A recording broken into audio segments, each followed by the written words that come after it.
So Shardul Thakur then, as we've been saying, his numbers say he might not be there for long, but he'll have some fun while he is. England keep the slip in place. Backward point, extra cover, mid-off inside the circle as Mark Wood goes in. He's solidly in behind that delivery. Getting both feet pointing down the pitch, middle of the blade, pushes it back to the bowler, no run.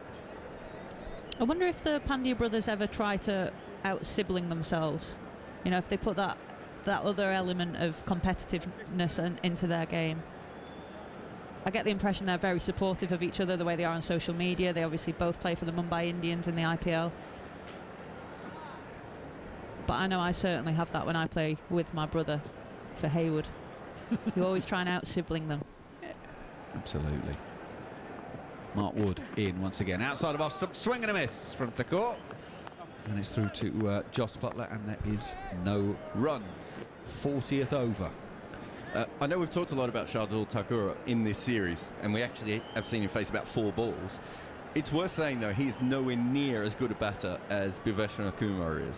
So Kumar, in this situation, I would have thought you could get about 5 overs out of him. He could turn the strike over, hope that, you know, at the other end they get some runs. Shardul averages 18 in first-class cricket, and I think it's a very friendly average, that 18. He can hit beautifully. I would have kept him for the last 5 overs and then just sent him in and said swing wildly, whereas I think Kumar's probably more likely to get them to a higher score. But I'm not saying there's a mistake here. I can see why they've done it. Mark Wood goes into him once again. It's the shortest ball. It's played off of the hip, and it will go all the way for 6. I mean, that's handy. That's the reason. There you go, Jared.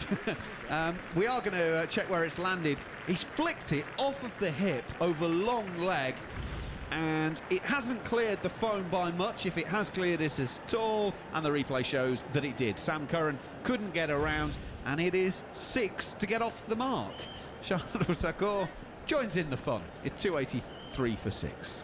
Yeah, Mark Wood hasn't strayed by much there, just slightly too straight if anything, but really clean pick-up from Thakur there. And only just over the boundary down at deep fine leg. Was kind of a catching chance. The 9th 6 of the Indian innings. He's playing this one back down the pitch. End of 40 overs, 283 for 6.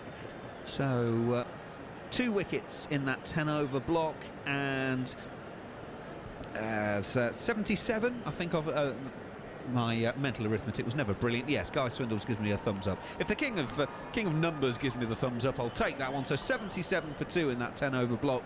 The final 10 to come, and we know that India like to hit the accelerator in this final 10. So 283 is a nice launch pad for them, Kate. Absolutely, and England will be well aware of that, and having Thakur and Krunal Pandya in at this stage will be a real big tick in the England dressing room.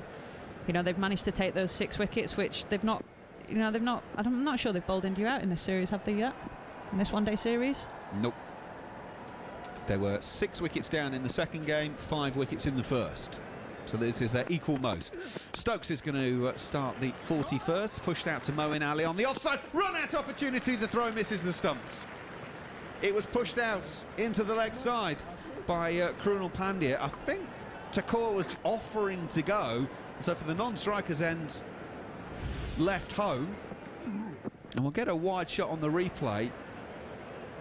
Well, to be fair, Krunal takes a couple of steps down, so if the Thakur thinks he's going, he then stops, and, well, would have been run out by absolutely miles there, Thakur, if the throw from Moeen Ali had hit. He didn't, and he's pushing this one out on the offside, no run.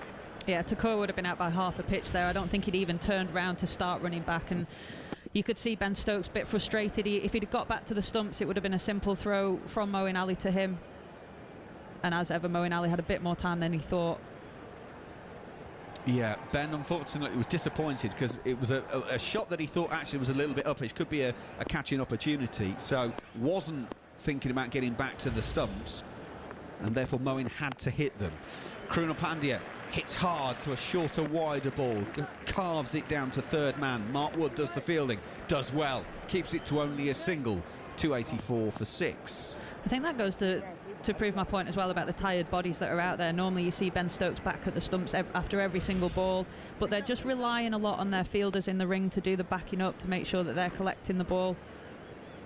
And again, I think that just goes to show the stage of the series that they're at, and how much of taking a toll the weather does, and being out in India for so long. Yep, they are getting properly gas mark 8 or 9 at the moment. What does this mean? Well, they're getting baked in the sun, aren't they? Thakur is going to be turning this one from Ben Stokes into the leg side, take a single. I mean, 3.5 hours in this temperature, you're going to be... You'll be done. So my dad tweeted me, well, he actually tweeted Guy Swindles to say that I would not know what that meant, and he's correct. I didn't understand. Okay. You're not domestic goddess then? So it would seem, as my dad has told everyone on Twitter. Or you've got an electric cooker and you don't know what gas mark 8 or 9 is. Yeah. Stokes to Krunal Pandya, hits hard into the cover region, but will only be a single as David Malan comes off the cover boundary, and it is a single. 286 for 6. It is very pot calling the kettle black from my father, though, who I think more often than not we'd have pancake day every week because that was all he could cook. Very rich from him. Final ball of the 41st. 3 runs from this over so far. Can Stokes finish with a nice tight delivery? Yes, he can. Thakur is pushing out on the offside, and it'll be fielded by Chris Jordan at short extra cover. And 41 overs have been sent down. 286 for 6. Only 3 off of that over. Cracking stuff from Ben Stokes from England's point of view. Yeah, really good from Ben Stokes. I feel like him and Mark Wood have just gone almost back to basics here. They've just gone back to hitting a really solid line and length, not giving the batsmen much width or giving them any arm length really to hit through the ball. A good couple of overs from England going into the back 10, where we've seen they've not really executed that well in the last couple of one days.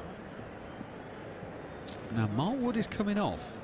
Mark Wood's only bowled 5, 0 for 28, but Reece Topley will replace him.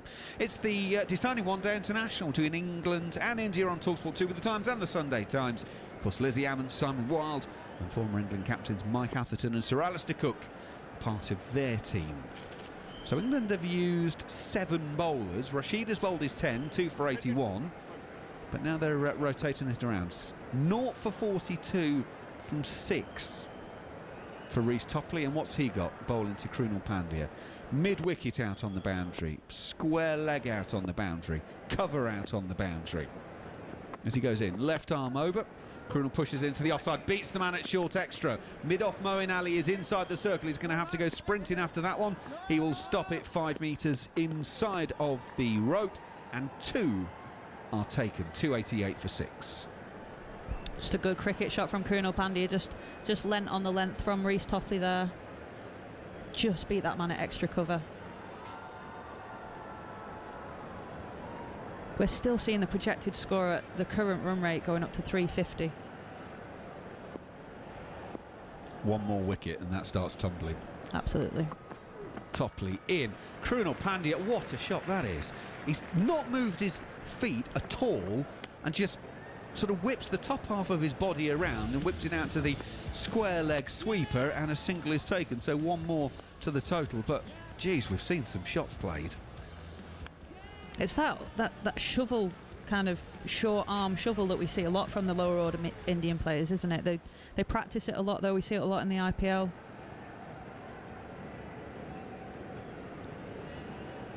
Yeah, they've got that one down, I'll say that. Right, Thakur. He's going to settle in. Topley will be over the wicket. Now, where are England? We've got 5 inside the circle, 3 on the offside, 2 on the on. So Topley will bowl fairly straight, you can only assume from that. Thakur is coming forward, inside edge onto his own pad, and it drops out on the offside, no run. You might at this stage maybe think of packing one side or the other, but England aren't doing that. They're sort of gone a pound each way. Yeah, I think just because they've gone back to that simple plan of hitting a good line and length and targeting the stumps and almost forcing batsman error, which is really what we've seen for most of the innings. The wickets have come from nowhere, haven't they? Especially that we're just seeing that Hardik Pandya just shuffled across his stumps and was bowled on his legs. In goes Topley. That's Looks like an attempted Yorker, maybe a slower ball as well. It seemed to just sort of float up there, but it was a good length. It was a slower ball. That was down at 108 kilometres an hour, but he landed it in the right place, and as a result, Takor can do nothing with it, no run. But we are now, of course, in the third power play of the game, which means that the England fielders can have 5 outside the ring, so they've got that extra protection on the boundary, which just offers you more variation with what you can bowl at this stage of the game.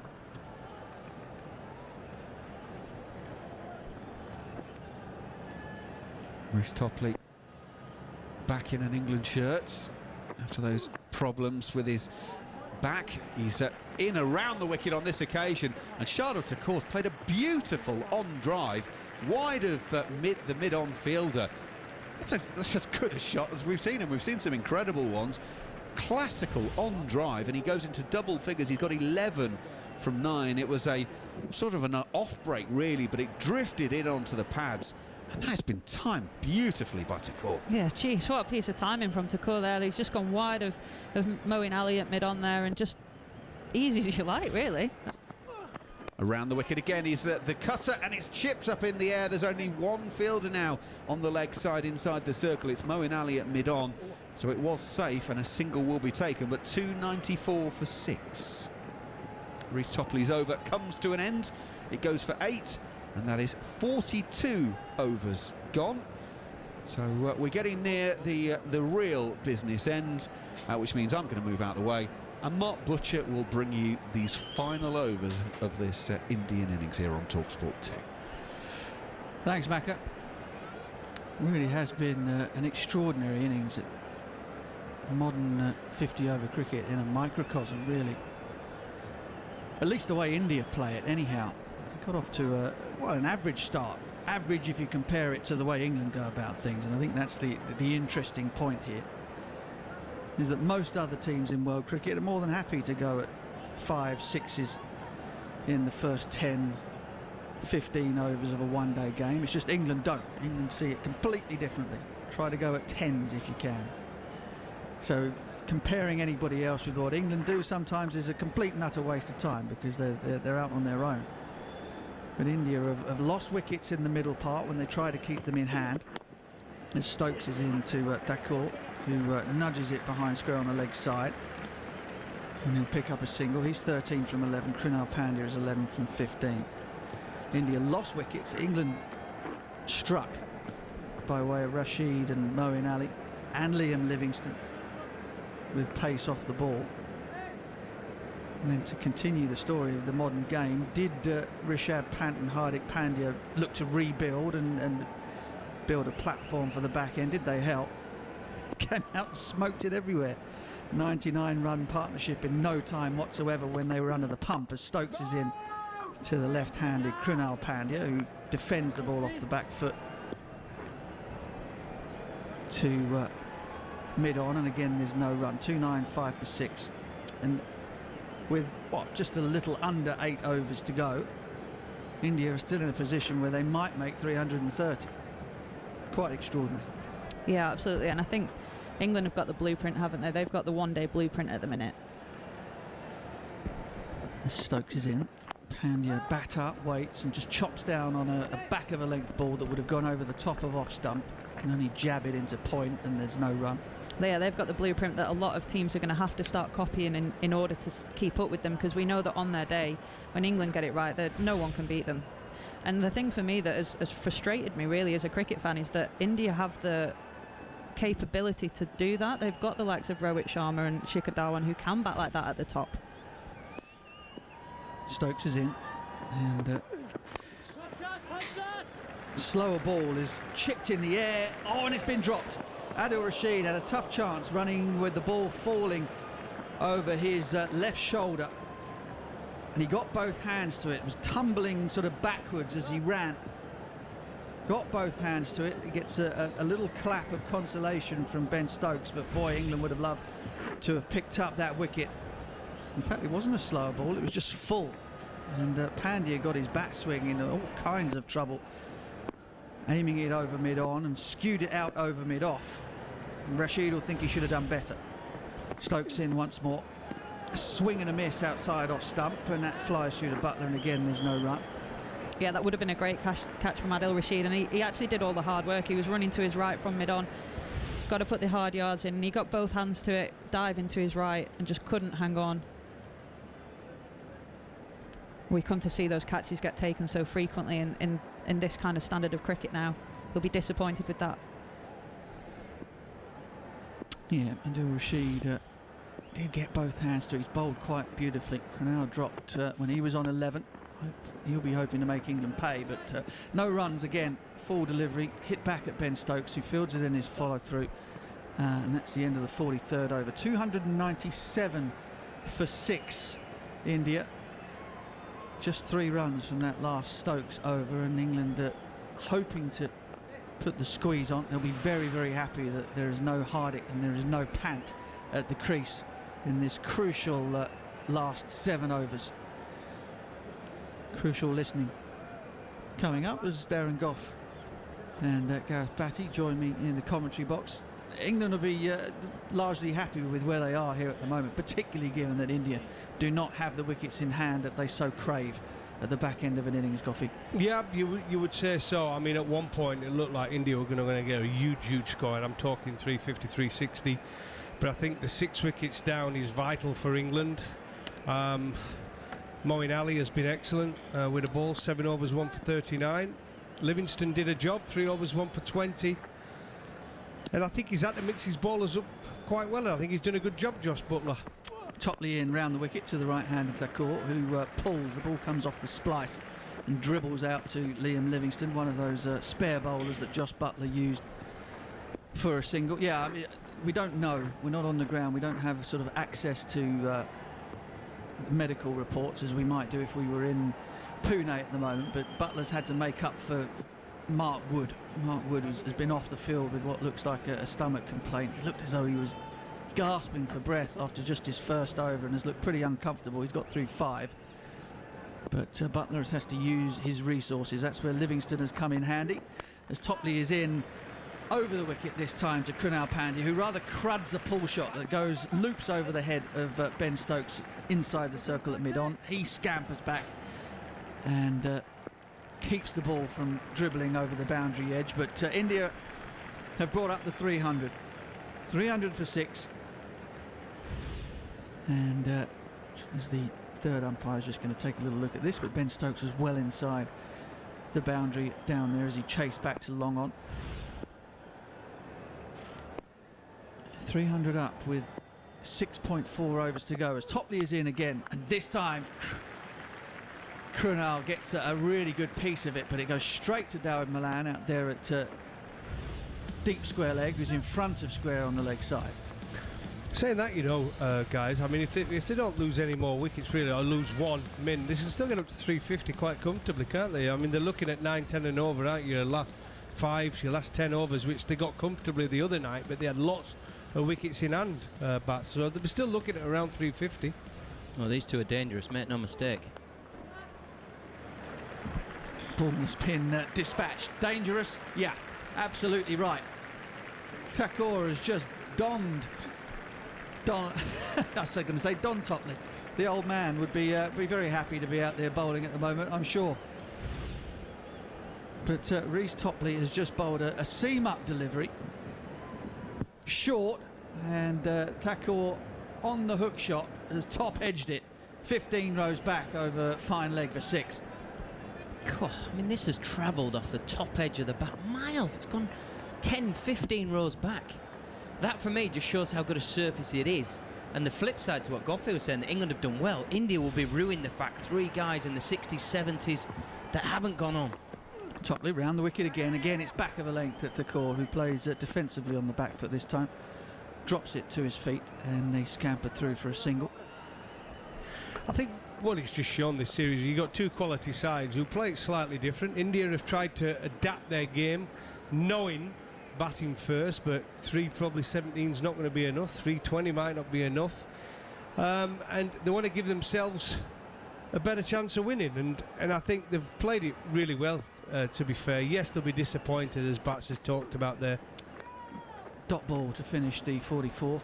Krunal dancing down the wicket and finding fresh air with a wild swing That is the end of the 44th over. 308 for 6. I mean, the interesting thing, I suppose, from India's point of view is that they've made a change. Just for those of you joining us for the first time, India made one change. They brought in the left arm pace of Natarajan in replacement for Kuldeep Yadav, who got an absolute mauling at the hands of Ben Stokes in the previous match. England made a change as well. Tom Curran was out and Mark Wood is in. It's not easy. We sort of talk about 300, chasing 330 like it's a given for England. I mean, it's a hell of a run chase. I don't care who you are. Well, it is when you've got skillful cricketers in your side, whether it be batsmen, bowlers, or spinners, you know, fast bowlers or spinners, because a bowler can do something good in a game, you know, on a flat pitch. He can go and go bang, bang, bang. It is allowed, yeah. I mean, it is allowed. So chasing anything over 300 is never going to be easy. But we've seen these batsmen, though, just keep on going. All the way down. England, the bat, what, all the way down to 9, 10? Stokes charging in, his face red with exertion and heat. And it's a good delivery. Shardul can only smother it in defence, and Stokes picks up in his follow-through. Certain pained expressions on the faces of the England fielders and bowlers at the moment. The heat is touching 40 degrees out there in Pune. Winning the toss and bowling first, because your strength is chasing, brings with it its own pain sometimes, not just in terms of balls flying into the boundary, but also having to field and bowl in the midday heat out there in India. Projected scores: 10 and over gets India 366 as Stokes is in and aiming towards the pads of Thakur, who knocks it out to Moeen Ali running in off the mid-wicket boundary, and again there's a single. 309 now. It's kind of what Virat Kohli has been saying. They wanted to challenge themselves, particularly in the 2020 series, but also in this one-day series, to do it almost their not preferred way and set a total and get used to doing that, so that when World Cups come along and challenges come along, they're in a better position to learn from those. And you would say that India have done that. They've gone a bit harder today. They've pushed in areas where they wouldn't have pushed. Stokes is in, and again it's the short ball. Krunal takes it on, but has to change his shot, or at least change the intent of his shot, because the line took it outside of off stump, kept it down, and they get through to a single to deep backward square leg. I think you're right, Bats, because if England would have won the first 2 games, then they should have won that first game, right? I mean, they were absolutely flying, weren't they? They threw that away, that first game. But if they'd have won the first 2, they would have definitely batted first today, England, and tried to do something different. Owen Morgan does that. Stokes in, slower ball. Thakur is down the pitch and has drop-kicked it over long off for 6. Terrific strike from Thakur. Man who's been quite superb for India in the T20 series with the ball. Can also handle himself with the bat as well. Number 8 has just smoked a 6 over long off. Again, the bat twisted in his hands, didn't he, as he got contact on it, but he gets enough on it to take it for a 6. Slower ball, as you said, from Ben Stokes. He got to the pitch of it, which made it slightly easier to get contact, but it just made it over the boundary from a thick. Stokes in again, a bit fuller this time, a bit more leg side. It was a thick outside edge, just where you were going, Goffey, wasn't it? He didn't get the middle on it at all. I've been to that ground in Pune, and the straight boundaries are not big. And but the swing was violent, wasn't it, from Thakur? The ball had enough pace on it to get up and over Chris Jordan at long off. Yeah, Stokes is having a good look at the bat. Don't worry, Ben, your bat's pretty good as well, mate. I mean, you got 10 sixes the other night. 317 for 6. Stokes is in to Krunal Pandya, who turns the ball away on the leg side. I think about 2, but Liam Livingstone is so quick and his arm is so good that Krunal Pandya is forced back, and they only make the single. 5 overs to go then. 318 for 6 India, with Thakur on 29, Krunal on 18 from 25, and a couple of players who can find the boundary at the back end of one of these innings and get India into a place where they'll be thinking, surely we can defend 350. Yeah, this is possibly the platform now. 5 left, 5 overs left. You would have just said India wanted these two in at this point. They didn't want to lose another wicket, so it would have been caution up to this point. But now you just feel like, whoa, now we're going to take the shackles off. I think this fella, Thakur, for anybody outside of India, this fella is very underrated. He's magnificent in these periods of the game, the real tough periods at the death, where you need to have your nerve, you need to have a skill set, which we don't often champion as difficult as it is. Hitting Yorkers, slower balls, bounces for 6. Wow, this fella is brilliant at it without any balls to his name. Now he's got 18 to his name. I think that makes him even more dangerous. Yeah, I think you're right, but he seems to be the player that's always fighting to keep his place in the side, whether it be T20 or the 50-over version. But he's someone that Virat Kohli has given a lot of trust in.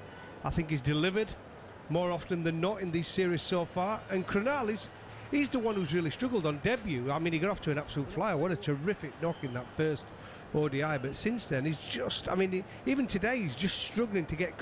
He's almost trying to hit it too hard. And he'd no need to. These boundaries are not that big. You get good contact, bat and ball, and it flies over the boundary. We've seen it. Yeah, you can make that mistake though on a flat one. Try and overhit the ball as opposed to just get a good shape and smack a few. 5 to go then. 30 deliveries as Mark Wood hurtles in for the first of them. Back of a length delivery, pitching outside leg stump. Would have gone over the top of middle. Krunal is forced into defensive stroke on the back foot, and there's no run. You're listening to commentary of the third and deciding one-day international between India and England on TalkSport 2 with the Times and the Sunday Times cricket team.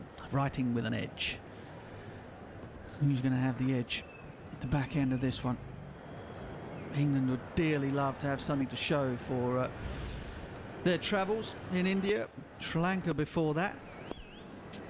As Mark Wood is in full at Krunal, who swings it away on the leg side. 2 men converge, Malan and Sam Curran. It's Malan who gets his hands on it first and is just a single. 319 for 6.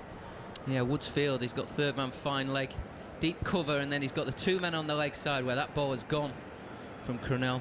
Square leg just behind, and then a man just in front, sort of a deepish mid-wicket.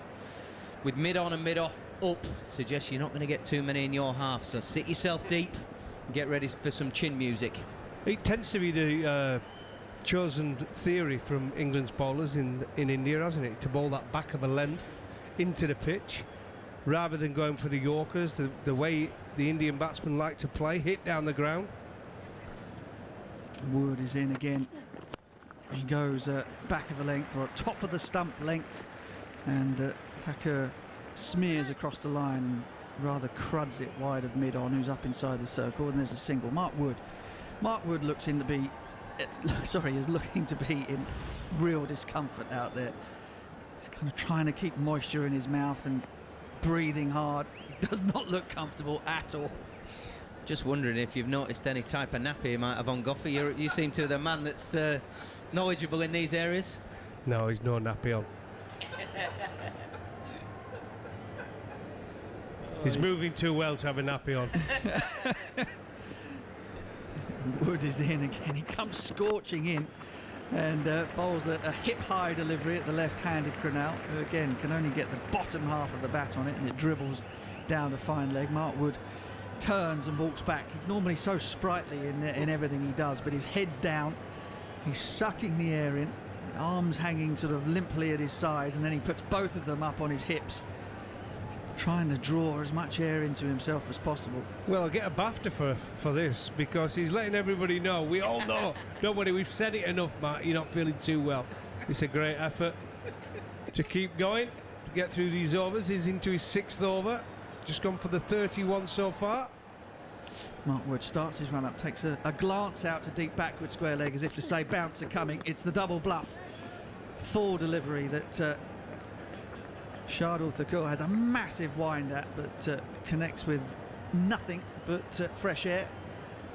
And it's a dot ball. Mark Wood speeds this over. 135, 142, 141, 141. Starts the walk back to his mark, in which he's trying to conserve energy. Let's put it that way. Goffey, do you think this tactic is to do with the surface, the size of the ground, or do you think it is we're just going to test the metal of the lower order and where you're going to ball here, Mark Wood, bowling with such heat? It's just been a preferred method of attack, I think, for the England bowlers to bowl that back of a length. Nicked and gone. He went full this time. Thakur almost threw himself off his feet. It was just a slog. It was a wild hack. Mark Wood is down with his hands on his knees, his head down to the ground. He hasn't got the energy to celebrate the wicket, but he has earned it with sheer effort and sheer pace. And England have their 7th. As I said, that back of a length, good seam position from Mark Wood, good heat. You're trying to hit it through to the leg side, Thakur. A thick edge, a good catch, a comfortable catch for Josh Buttler, and a well-deserved wicket there for Mark Wood. He's feeling under the weather, but he showed terrific courage. He's ran in a little bit slower than we normally see from him, but still that back of a length and still bowling at terrific speeds over 140. And that's a big wicket at this stage of the game for England. India 321 for 7. Yeah, just the 24 balls left. There are a few of the England boys backing off a high five there from Mark Wood. Not because of the brilliance of the wicket, but just in case, just in case. It really has been a great effort from him. 1 for 31 now off 6. And you can see he's really going through the mill. There was no celebration there after a fine piece of bowling. Just keeping everything down in that stomach and making sure he can get through these next 24 balls. Yeah, England have used 7 bowlers in the innings so far. 321 for 7, as Messrs Goff and Batty have told you. Just the 4 overs left. It was an excellent one from Mark Wood. And Liam Livingstone, Moeen Ali have shared 10 between them. Ben Stokes has got through 7. Only Adil Rashid has completed his full complement. 2 for 81 for him. Perhaps that went on a little longer than was necessary. But he did pick up a couple of big wickets. Rohit Sharma and Shikhar Dhawan in the early part of the game. And as we were, if you have been listening to us since the start, Gareth Batty and I were sort of talking about the way that you have to recalibrate your idea of a good bowling spell in the modern era, and those 2 wickets will certainly offset the 8 and over that Adil Rashid went for through the rest of his spell. I think you're right. I mean, it's a situation now England have just got to try and bowl them out. I know there's only 4 overs to go, but you've got to keep them, try and keep them under that magic 350 that India have been after from the start. And I think they keep taking wickets, and I think that's what stopped India getting on a score of around 380, 400, because of the wickets they've been taking consistently. Bhuvaneshwar Kumar is the new man at the crease as Reece Topley is back into the attack over the wicket to the left-handed Krunal. Bhuvaneshwar has top score of 53, not out in one-day international cricket. Strike rate of just under 75 though, so England will be thinking that he can't do us too much harm. Try to keep him on strike as much as we possibly can. You would say, though, if we don't take the wickets, Goffey. Hook shot from Krunal, again doesn't find the middle of the bat. Rashid has to cope with an awkward bounce down there at a fine leg, but it keeps them down to 1. Krunal 21 now, India 322. Yeah, India will get 345 if we don't get the wickets. You should get a run of ball now, just with the field as it's set. I'll tell you what, though, they've missed so many in the running between the wickets. They've been shocking, haven't they? The last 15, 20 overs. Missed so many 2s. Yeah, certainly thought they might have been hustling back for a second one there as Adil Rashid fumbled and had to pick himself up off the ground, but not to be. Topley has Bhuvaneshwar Kumar in his sights for his first ball, and it's a leg stump half volley, so Kumar can just get off the mark quite straightforwardly, knocks it in front of square on the leg side to Dawid Malan. But it's extraordinary, isn't it? I mean, India, as you say, boys, are going to post at least 345, you would say, from here, and yet they're limping to it. They're not getting to 345 right, and smashing amazing. it all over the park. They are limping to a score of 340. As Topley is in, and Krunal pushes forward and just bunts the ball out to the sweeper on the offside for one. It's the power of wickets, though, isn't it? In any form of the game. Let's say England, the way they play, we all know they're going to come out and they're going to play their shots as they've done for the last 4 years under Owen Morgan. But you know something, for India, they've got wicket takers in their side, and they knock a few over, and the game changes. And once you post a total of over 320 plus, you're definitely in the game. You just feel for some of these bowlers, like Adil, I think he's bowled beautifully all day, and he's gone at 8. I think he's bowled really well. I mean, it's just crazy, isn't it? Topley back of a length, and Bhuvaneshwar Kumar runs the ball down a third man. Adil Rashid's having a bit of a time of it in the field at the moment. He picked it up cleanly that time, but as he attempted to throw the ball back in from third man, got his studs caught in the ground, and then got halfway through the throw and thought, hang on, I better not let go of this. It was like a horse at dressage, wasn't it? The ball would have ended up sort of in the turf about 4 yards in front of him. Managed to hold on to it and then have another go. 325 for 7. Topley in, full to Krunal, who again rather mistimes it, but it goes to Sam Curran at mid-off, and it's another good over. Just 5 singles from it, and England very happy with the situation as they find it at the moment. 326 for 7, 3 overs to go, and Joss Buttler has a plethora of choice in terms of who is going to close this innings out for him. As I said, only Adil Rashid has bowled his full complement of 10 up to this point. Mark Wood is huffing and puffing. Perhaps he'll be looking to close things out. 1 for 31 he has, bowling from the pavilion end. You remember the days when if you were chasing off the last 10, you had to keep it under 6 and over. Mark Wood. Steve Glare comes hurtling in towards Krunal, who drives it back over the bowler's head again, not off the middle of the bat. Mistimed to the extent that Moeen Ali can run back from inside the circle and fetch the ball, hurl it back in. Krunal keeps a strike as he picks up a couple. Yeah, that shot there just shows it's still a decent surface. It's not quite the top of the stumps in length, but Krunal manages to play with a straight bat, strong shot down the ground, didn't get all of it, just enough. Still shows there's plenty of runs to be had in this surface. Yeah, but Krunal, he's just not timing it, is he? He's just lost his timing, losing his shape, trying to hit the ball too hard. Mark Wood in, and it's wide and has come skewing off the outside edge of Krunal's bat. Oh, that's brilliant. Jason Roy had to run back 25 yards outside of the inner circle from backward point. As the ball fell over his head, he dived forward, got both hands to it, held on, and that's a really good catch and another deserved wicket for Mark Wood. Krunal, as Goff and Batty were telling you, swinging like a rusty gate, really, no timing whatsoever. And well, they've pulled the plug on his innings anyway. The life support machine has been turned off by way of a brilliant catch from Jason Roy. Yeah, a great bit of feeling from Jason Roy, and well deserved from Mark Wood. Like I said, not feeling too great, but he just kept running in. And this is a good time to bowl if you're going to bowl at the end of the innings when you get the lower order in. You've not got your Rishabh Pants, you've not got your Hardik Pandyas, you've not got your Virat Kohli who can take you to the cleaners. You're now bowling at the tail enders. And Krunal, it was a strange innings, wasn't it? 25 from 34 deliveries. He really struggled, just kept losing his shape, trying to hit the ball too hard. And India, 328 for 8. England will be the happier of the two teams. They certainly will. They've dragged this back magnificently well, England. Doing it tough in the heat of the middle of the day. But they're getting the rewards now. Wood to Bhuvaneshwar Kumar, slightly wide of the crease this time. Again, good pace from Bhuvaneshwar Kumar. Again, to illustrate how good this pitch is, Bhuvaneshwar Kumar takes a half a step forward with his front foot up the line of middle and off stump and plays a straight batted drive to a back of a length ball, which is wide of, very, very wide of off stump, hits it in the middle of the bat, goes out to the sweeper like a rocket for a single. And if Bhuvaneshwar Kumar is playing strokes like that, then you just imagine what the England batsman might be doing.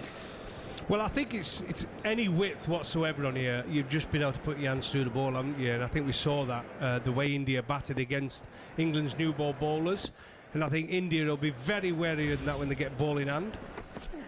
Wood goes full this time to Prasid, who misses the ball quite comfortably, flies through to Josh Butler and there's no run. 3:29 for 8.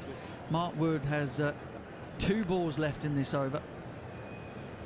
To be fair to him, if he gets it straight and fast here, I fancy him knocking the stumps out of the ground. Having watched him play that last delivery, he wants to be brave in getting in line there. Oh, Prasida Krishna! It's the first time I've seen him bat. Tall man, short sleeve shirt, nice looking stance, and drops the bat on that full Yorker. Mark Wood and Darren Gough thinking as one, but Prasid Krishna was equal to it on this occasion, but more importantly for England, no run once again. Yeah, Mark Wood going through his full repertoire, both of his skill sets with fast back of a length, the odd Yorker, but also the colours of his face. He's gone absolutely sheep white now. He looks absolutely goosed. This poor fella is putting in one heck of a shift for England. Magnificent from Wood, this. He's almost dry retching at the end of his mark. Thanks, Gaz. Wood in, wide of the crease, and he knocks him over. There you go. The mind of Darren Gough, the physical attributes of Mark Wood, and that is the end of Prasid. He has gone for a 3-ball duck. Mark Wood castling him again, doesn't have the energy to celebrate. Yeah. The old-fashioned shake of the hand will do. Yeah, a great time to bowl. You can just see it, the way someone lines up when you're bowling there. Mark Wood, he realised from that first one he wasn't too happy facing 90 miles an hour rockets coming at you. Gives himself a little bit of room. You bowl at the stumps, you bowl full, he's going to miss it. And that's what happened. He goes for 0 or 3 deliveries. Mark Wood now has picked up, what's he got, 3 wickets now? I fancy him getting another if he gets the ball that last over of the game as well. But England will be wanting to dismiss them. India in no man's land at 329 for 9. They'll be hugely disappointed they've not gone on and got that 350, 360 that they wanted. But England have come back well into the game here. Some excellent bowling and some good captaincy as well from Josh Butler to mix his bowlers up. Well, one thing I will say is that India were 157 for 4. And that there is a moment there where you could say to yourselves, well, could England perhaps have gone for broke and just tried to remove either Hardik or Pant? I know we had a problem with Mark Wood being off the field, because that partnership there got them to a position whereby they can limp to 340. So England have come back brilliantly as Topley is in, and that ball has been skewed straight up in the air. Rashid runs in from third man, fumbles again, and they come through for a single. So it could have been even better for England. If you're being ultra harsh, you could say 157 for 4. Could we have done anything different to try and make it so that we knocked them over for 280 and almost made it a foregone conclusion? I think the absence of Wood was the key moment really in the game. Certainly as we've seen him come back now. Topley in, again goes back of a length, again the ball goes straight up in the air, this time in front of square, and that is the end of Bhuvaneshwar Kumar. Sam Curran takes the catch running in from mid-off inside the 30-yard circle. Reece Topley gets himself on the board, and that is the end of the Indian innings. 329 all out. Bhuvaneshwar Kumar the last man to go. England sticking with back of a length at the tail enders, and why wouldn't you, quite honestly? And that represents an excellent effort from England. India not able to bat out the full 50 overs. They've still got one heck of a score on the board, mind. But England will fancy their chances given the form of their batting lineup. It is. It's been a fantastic, actually, spectacle, really. I mean, I thought India played really well against England's new ball bowlers, who have done a good job, haven't they? But today they just gave India a little bit of width, got off to that good start. Virat Kohli, that was the big dismissal for me, getting out early, as well as Rohit Sharma getting out to Rashid. But they recovered well, didn't they, realistically, when Rishabh Pant and Hardik Pandya just countered and had some magnificent shots and power hitting spectacle. But England, the way they come back into it, Mark Wood, excellent. 329. England will be the happier of the two, but let's not mistake this. 329 is still a big total. Absolutely, and you should never judge until both sides have batted and bowled on it, obviously the old adage. And that especially works in 50 over cricket. And it Game over. You threw me right off sync there. And you just feel like England have really dragged it back there. You know, the guys that had got in and got out. You look at Darwan, a bit of a soft dismissal. You look at how Pant got out. And then also you look at how Hardik Pandya got out. You just feel like there were softish sort of dismissals where had one of those guys gone on and got even 90, it's an extra 20 runs, but how it could have helped the guy at the other end, it's just another 20, 30, 40 to the total. But still, 6.5 and over, starting from over 1, is still going to take some getting. Yeah, it certainly is. Rohit and Dhawan got things off to a good start for India, having lost the toss once more. Josh Buttler inviting India to bat first for the third time in the series. 103-run opening partnership between those two was broken by Adil Rashid. 37 for Rohit, 67 for Shikhar Dhawan. And then Virat Kohli was knocked over by a superb piece of bowling from Moeen Ali for 7. KL Rahul was the surprise wicket, I suppose, for Liam Livingstone, with a filthy full toss down the leg side that he helped into the hands of a diving Moeen Ali on the 45. Short fine leg for just 7. Pant and Hardik then with the thrilling counter-attack partnership of 99 between those two in next to no time. 78 for Rishabh Pant, who is probably the outstanding young player in world cricket at this moment in time. 78 for 62. Hardik 64 from 44. Thakur with a bit of a late flurry, 30 from 21 from him. Krunal 25 from 34, rather stalled things at the end. And then Mark Wood and Reece Topley mopped up the tail. Let's have a quick look at the choice bowling figures for England. 3 for 34 for Mark Wood, who was really struggling with what we think is a stomach complaint. Bowled quickly, bowled intelligently. 2 for 81 for Adil Rashid, expensive but picked up the two openers. Moeen Ali was good again, going at less than a run a ball. 1 for 39 from 7 for him. 1 for 20 for Liam Livingstone. Topley finished with 1 for 66 from 9.2, and Sam Curran 1 for 43, having opened the bowling. Josh Buttler used 7 bowlers, and I think he needed to use all of those resources in the heat, and given the state of Mark Wood's health. And England, despite having conceded 329, will feel that is well within their batting compass.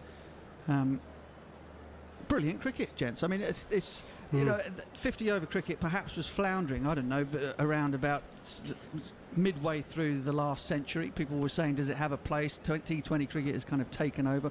We'll talk about the IPL during the break, but you know, it's gone to another level. It is once again a must-watch version of the game.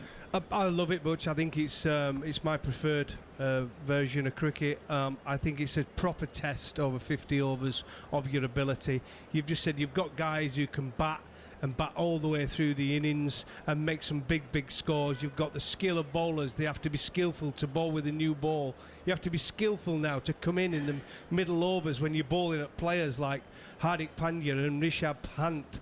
You have to really get your skills right, and then to come back at the end of the innings and be able to bowl a variety of deliveries, whether it be a good Yorker, a good bouncer, good length ball, slower balls. You have to have all the skills, and if you don't get it right on your day, you're going to go around the park as a bowler.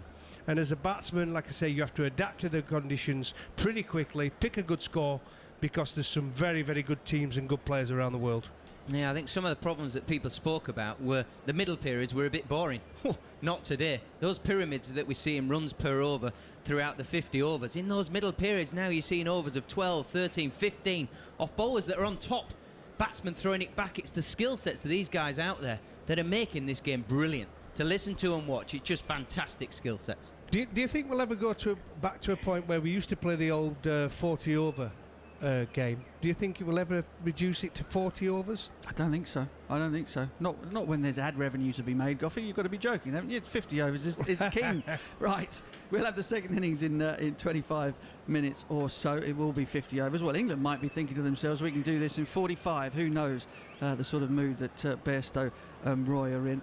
But next I'll be joined by England internationals Kate Cross, former international Gareth Batty, to talk about their love for the IPL. You're listening to live and exclusive coverage of the third and deciding one-day international between India and England here on TalkSport 2 with the Times and the Sunday Times.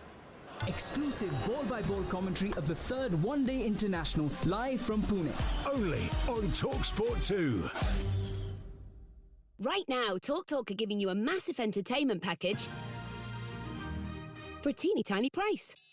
Fibre 35 in TalkTalk TV is just £25.50 a month for 24 months, and you get Amazon Prime on us for a whole year. Average speeds of 38 megabits a second, plus thousands of movies, TV shows and more. But hurry, offer ends 7th of April. Search TalkTalk TV. TalkTalk for everyone. CPI plus 3.7% annual increase from April 2022. Subject to location, £4.95 post and packing. T's and C's apply. We could use big words like striking, muscular, or captivating to tell you what it looks like. Or use an alluring combination of colourful words to describe exactly what it feels like. But all you really want to hear is this. Discover the new M3 Competition Saloon and M4 Competition Coupe from BMW. Available to test drive from April. M, the most powerful letter in the world.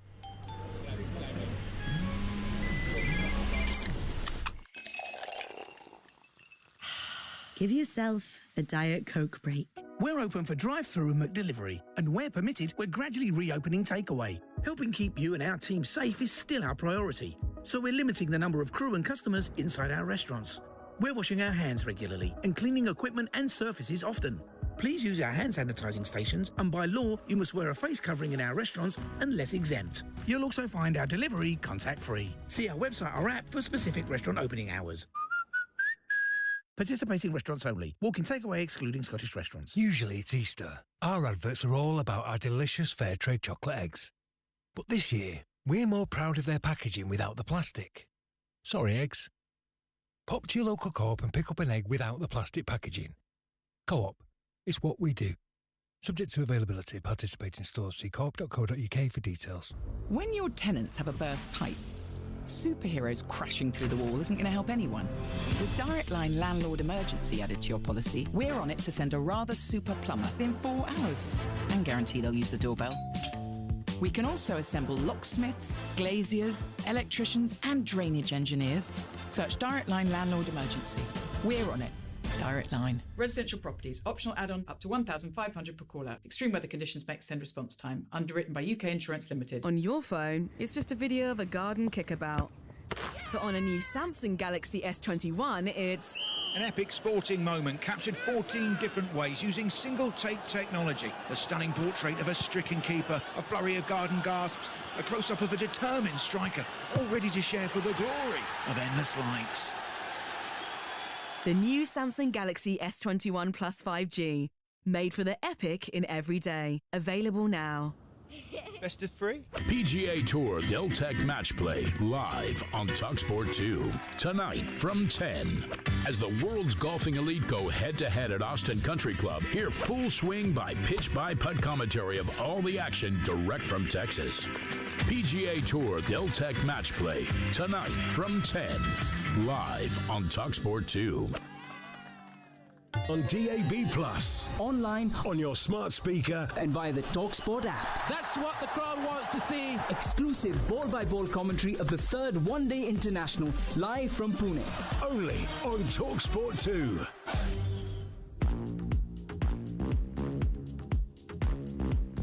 Oh, that's a great shot. A square drive. And that tells you how good this surface is. Rashid again, a little bit short, and there is no fielder this time, and that is just smashed away for 4, and that brings up Shikhar Dhawan's 50. It looks a bit should be, but it's brilliant from Adil Rashid. If you can't get him LBW, you bowl him. Beautiful delivery from Adil Rashid. Moeen's bowled Virat Kohli, and suddenly India, who were cruising towards a massive total, find themselves at 121 for 3. Pant is now playing a scoop to Adil Rashid. That is outrageous. Livingston, full toss down the leg side. I do not believe it. And it's a piece of filth, really.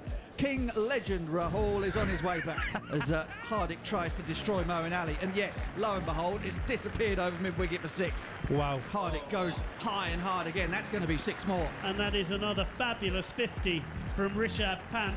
Oh, wow. This fella, Rishabh Pant, is some player. In again. Oh, and that's brilliant.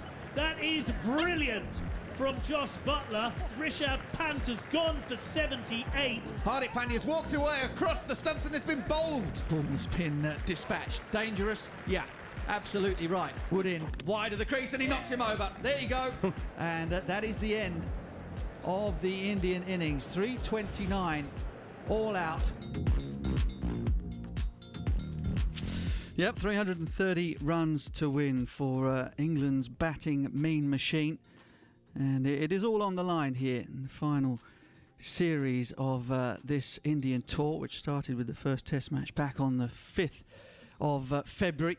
England thus far have no silverware to show for their efforts in India, and today could be the day whereby they turn all of that round. But India, who have lost their last 2 one-day international series, one against Australia in Australia and one against New Zealand in New Zealand, will be very keen to reverse that record under the captaincy of Virat Kohli. It has been quite stunning cricket from start to finish. It's just a shame there were no crowds in the ground there in Pune to witness what was some magnificent stroke play, some excellent spin bowling from England. 4 for 140 and 20 overs of spin between Rashid, Moeen Ali and Liam Livingstone. India made a change to their lineup. That means they only have the one specialist spinner in their side. Will that be a factor in England's run chase? All will be revealed. But for now, I'm delighted to say that I'm joined by Kate Cross and Gareth Batty, and our subject for the break is going to be the IPL. It's good, it's bad, it's ugly, and what makes it such a compelling tournament that players around the world will give their right arm, well, not that it would be much use to them if they did, to play in. It started back in 2008, guys, and it has gone from strength to strength. I think people thought it was a bit of a circus when it first started, but it is now the premier competition, perhaps usurping international cricket in certain quarters in the world right now. Kate, what makes it so? I mean, for a start, the obvious one's the money, isn't it? There's a lot of money thrown around in it, which, like you said, a lot of people would give the right arms to be playing in cricket and playing in competitions like that and earning a lot of money from cricket. But for me, I think it's how often the games are. That's what I enjoy as a fan. I enjoy that I can turn my telly on pretty much every day and there's the world's best are playing against each other pretty much all throughout my afternoon, where in a year where we've had not much cricket and not much live sport, that as a fan is brilliant for me to see. But yeah, it's just a quality tournament, and like you said, so many people want to be playing in it and get picked up in that auction, and it's an event, isn't it? It's the auction in itself is an event. But yeah, I've not got much else to add to that. Well, you're going to need to. We've got a little bit more time to talk about it. Gareth, when did sort of the IPL become a conversation that rattled around the dressing rooms at the Oval, for example? When did the players start to sort of talk about it being something that, I want to be involved in this? What do I need to do to get myself in one of these franchise teams? I think, to be honest, when the first auctions went around and the sums of money kicking about, it was kind of like, wow, hang on a second here. For a month's work, you could earn £1 million. I mean, that's obscene sums of money in the cricketing world. But I think to expand on that, yes, the financials are there, and it's wonderful. It really is brilliant for the game. But I think it's how it galvanises the biggest population of cricket lovers. India is galvanised by the IPL, and that feeds into Test cricket, ODI cricket that we're watching here, and international. I nearly called it domestic then, but it feels domestic sometimes when India are playing compared to the IPL. But it galvanises cricket throughout the world as well. So you get it right at home in India, and you can see their youngsters are thriving through it, but also covering off all the facets of the game, because we're very lucky we have 3. But also how it brings in the world. It's not just India that are sort of reaping the fruits of the IPL. Some of our young players, I see Sammy Curran come back in the change room after an IPL, and he's got 15 different ways of looking at the game now, and he's got different skills he never had. He's speaking to MS Dhoni, arguably one of the greatest captains the world has ever seen, and he's captaining our young fella, and he's coming in and passing that on to a young fella that's maybe 2 years younger than Sammy, and then that filters down into age group cricket, and it filters around the cricketing world, and hopefully we're going to drag in more people because of the razzmatazz. And let's be honest, the modern world wants a bit of razzmatazz and wants a bit of jingle. We get that. but it's how it galvanises our game throughout, and I think that's a wonderful thing, and I think that needs championing. That they're the torchbearers of our great game, I suppose, at the minute. I'm guessing that the English cricket is looking at the 100 to do a similar thing for cricket in this country as the IPL has done in India. I've been lucky enough to work on it for 3 years as sort of roving eye correspondence role, and kind of wandered about the country. That I was at the games, yes, which were extraordinary spectacles. But I mean, the thing that struck me most about being in India when the IPL was on is that you cannot miss it. And I think this is one of the factors, one of the reasons perhaps why the game in England, particularly the domestic competitions, have never quite caught that spark, and they're hoping to do it with the 100. Whether or not it manages it remains to be seen. But you get out of a plane in Kolkata, and the airport is purple and silver, and there are pictures of Jos Buttler 30 foot high on the billboards as you drive out. You kind of they make it so that you can't miss it, and therein lies the kind of I'm sort of reminded of a quote from Prince, God rest his soul, who sort of would talk about how sexy he was the whole time, right? And it didn't matter that he might not particularly be, but the more you said it, the more you told people that you were, the more that was what you were known for. And the IPL, the IPL to me has kind of done that. From 2008 onwards, they made a decision that we are going to make this the biggest competition in the world. So if it means throwing loads of money at it, loads of advertising, we're going to fake it until we make it. And I don't know whether in the last 5 or 6 years the IPL has really started to make it, outside of the players wanting to be a part of it, because of course the players want to play because there's a lot of money to be made. But in terms of the competition now being thought of as the kind of like the standard bearer for domestic and international cricket around the world, and I wonder, Kate, if you're looking at something like the IPL from a women's cricket point of view, right? Is there a way in which you can see sort of if the IPL was played as a women's tournament, whether that would have a similar galvanising effect? If India took it up in the same way as they've done the IPL, would that then make a massive difference to you guys playing cricket wherever you were? Absolutely, yeah, and we are crying out for the BCCI to put on the women's IPL. We've seen elements of it. They've put this, I can't even think of the name of it, the Super Challenger or something, where 3 token teams play, but we've not seen anything really investment-wise from the BCCI on the women's front in terms of their domestic structure. And I think that's what you touch on, Gareth, is that it's an opportunity for the likes of a Sam Curran or Jason Roy when he was starting out, whoever it might have been, but it's an opportunity to go and learn your trade and to then transfer that into the international cricket or your domestic cricket when you come back home. And for us as female cricketers, we only really have what was the Kia Super League or the Big Bash to go and do that in. So that's 2 tournaments within the year. The IPL for the guys is best part of 2 months now. It's a long tournament. It's a lot of cricket. It's a lot of learning. It's a lot of having to bounce back and just learn on the spot, really. I think in international cricket you get elements of that, but it's 3 or 4 match series, whereas you're guaranteed to play 16 matches or so in the IPL, and that's the opportunity that the girls don't get and the girls need. Naturally, I've always said this is my argument about women's cricket, is that we just don't get as many opportunities as guys to learn our trade, and that's a county system and not an error of coming through, but it's just the lack of opportunity that girls have had because it's normally been seen as a guy's sport. Yeah.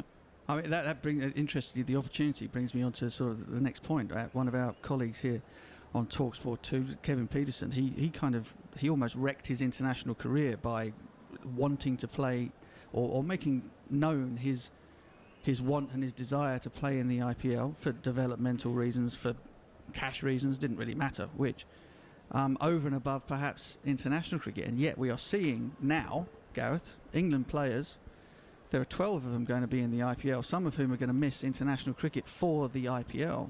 When did that attitude change? I mean, the KP, as he often is, was proven right that the IPL was where it's at, and that perhaps at some point it might even usurp international cricket. When did you see that attitude change towards the IPL from within the establishment in cricket?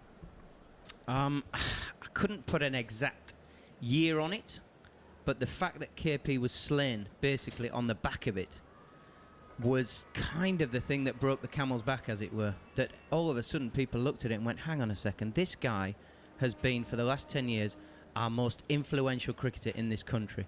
He changed the rules with the switch it off Styrus over extra cover for 6. That wasn't fluke, he practiced it. The way he took down Shane Warne, he played with him at Hampshire. He knew how he was going to take him down, he just went and did it. Nobody had even thought about how to play in that manner. And I think what we are seeing now with management at ECB level, I think I may be missing somebody, and I apologise for that if I am, but Andrew Strauss came in and made a bit more noise to say, well, hang on a minute, we need our guys to evolve. The cricket in this country is great, it's brilliant. We play against the Duke's ball, we have a Kookaburra ball for a bit of white, but we need them exposed to other things outside of England to make them better, so that we can travel the world and spread our game and be successful everywhere else.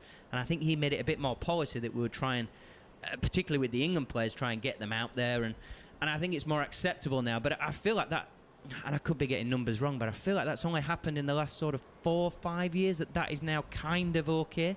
And even now it's a talking point for us in here that, is it okay that some of our boys missed the start of an English test season in England? So, I mean, it's always going to be a contentious issue. You could argue as well that 4 to 5 years has been when England have seen a lot more depth in their white ball cricket squads, because of the likes of Strauss allowing their players to go over and play in the IPL and play in the Big Bash and play in those kind of tournaments, so that then when there's injuries or when your big names aren't available for tournaments for whatever reason, you've got the likes of Reece Topley or a Tom Curran who could come in, because he's had 2 months of experience in the IPL, which will stand him in good stead for a World Cup in India come October.